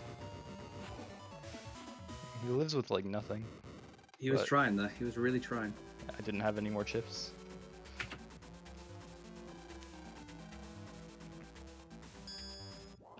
This can be the problem sometimes with relying too much maybe on Varsword, being that if you whiff the Varsword inputs, which can be pretty easy to mess up, then you can find yourself not with very much firepower in the rest of your folder. I mean, there's a trade-off. You have to go out of your way to get good chips for your folder. Mm-hmm. Bar sword So is that's the most the- effective way of using that time. That's the big corner cut that I was referring to from the Flameman comp. That is actually quite difficult. Like, it's not a wide frame window to get past any of those corners. Yeah, this comp looks impressive, but it's not actually that difficult. I think I have more trouble with the next one. Getting encounters in these congested areas where the claws are floating around, though, is pretty dangerous as well, though, since it interrupts your movement, and then you have to know where they are when you regain control after the encounter, and it's bad. Give me iframes. Oh, that was a useless full cast. So Mounty isn't running with RNG manipulation for these last fights. It is possible to manipulate these. You get these encounters here where you have Plantman and Flamman back to back, and the end of the run is also Base and Alpha back to back. But because of the way that the RNG works for generating your chip draws, you can manipulate back to back fights. So in other words, you can get a manipulation for Plantman, and it will give you a certain chip draw for Flame Man, which can give you a quick kill as well, and same with Base and Alpha respectively. Oh dear. You've got health, it's fine. Ah, he blocked me.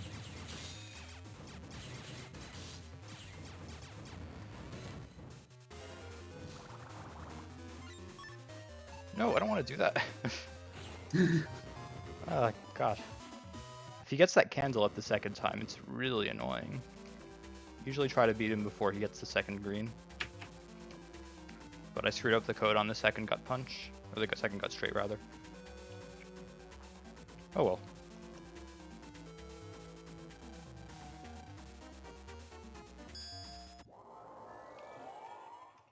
Wouldn't it be great if his movement was reliable enough that you could use one gut straight so that the first shot hits the candle and then the other two hit him? Mm-hmm.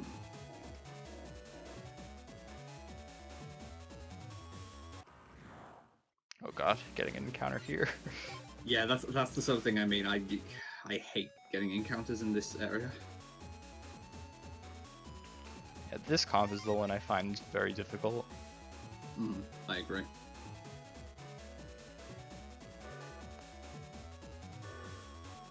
Which is ironic because it's actually one of the short. It might be the shortest comp of the lot. One is also pretty. Oh, one's not that short because you have to go back. Yeah, I think this is the shortest of the Wily comps in that case. Oh my god. Oh my god. Nice judged. Generally, This you last can part dodge is these very claws trolly. by standing on these lines, but yeah, this is quite tight.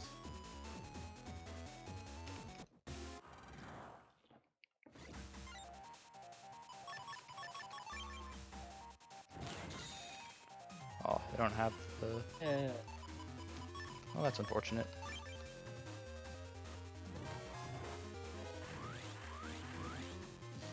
Alright, so let's Couldn't you see. have done step cross to hit him there and then Rocky Bear shot?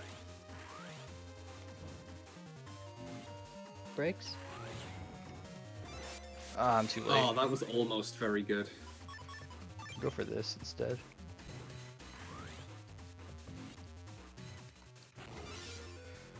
I'm just gonna reset. Yeah, it's Drillman's not good news without rigging a chip draw. Oh well, try again.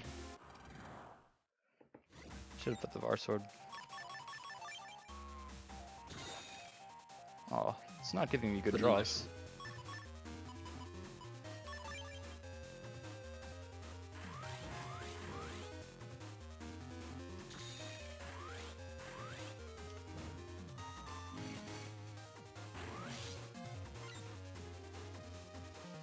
And these draws are just really bad.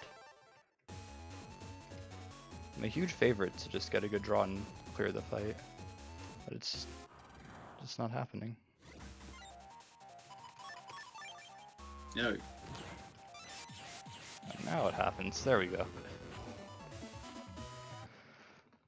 Alright. Final fight's coming up.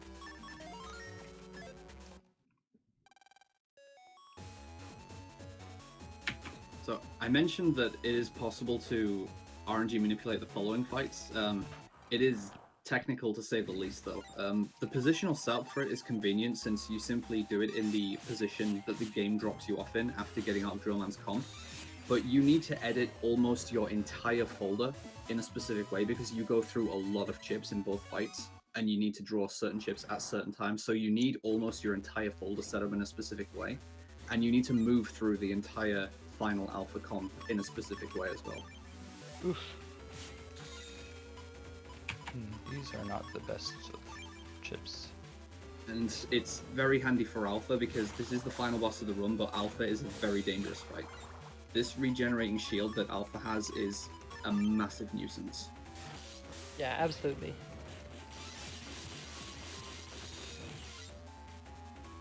Let's go for that, and then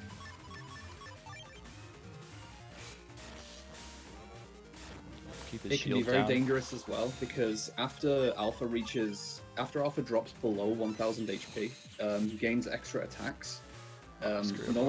Normally he alternates between his claws, machine gun, and laser, but when he's below 1000 HP, he can also use he's dead. He can also use like his electric laser attack and missile attack. Those are annoying on their own, but they also completely regenerate both layers of his barrier. But the end of the run is coming up. And time. Sorry to accidentally kill Alpha in the middle of your explanation. That's fine. Look, if you'd been manipulating the fight like you should have, then I wouldn't have even had time to explain it. Manipulation takes a lot of time in itself. Those folder edits are not trivial. It does, yeah. And then the hard reset itself is also pretty long. I'm not even sure it's Alright. worth it. That was a very entertaining run, though, for sure. Yeah, that is Battle Network 3. It's getting late here, so I'm gonna sign off. Thanks for the run, guys, and I hope everyone enjoyed it. Yes, thank you very much for joining us. And thank you, Mount, for doing the run. That was great, honestly. Yeah, thank you. That was awesome. Yeah, thanks both of you for helping me commentate. Yes. It's a lot better than last year's. 3:15, not bad, not bad. It's only about 45 minutes better than my PB. I need to come back to this game. Yeah, you should try it. Needs more competition. Just need someone to do a full route with the gambling minute. I've been trying to work on it, but Terra's better at that than me. One day, one day. Anyways, I'm also going to head off, so thanks very much again, and please do enjoy the rest of the marathon, guys. Yeah, thanks for watching, everyone. Hope you enjoyed.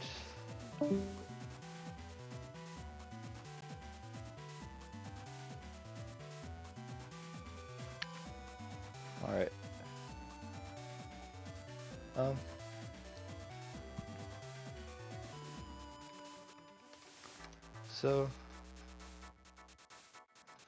Alright.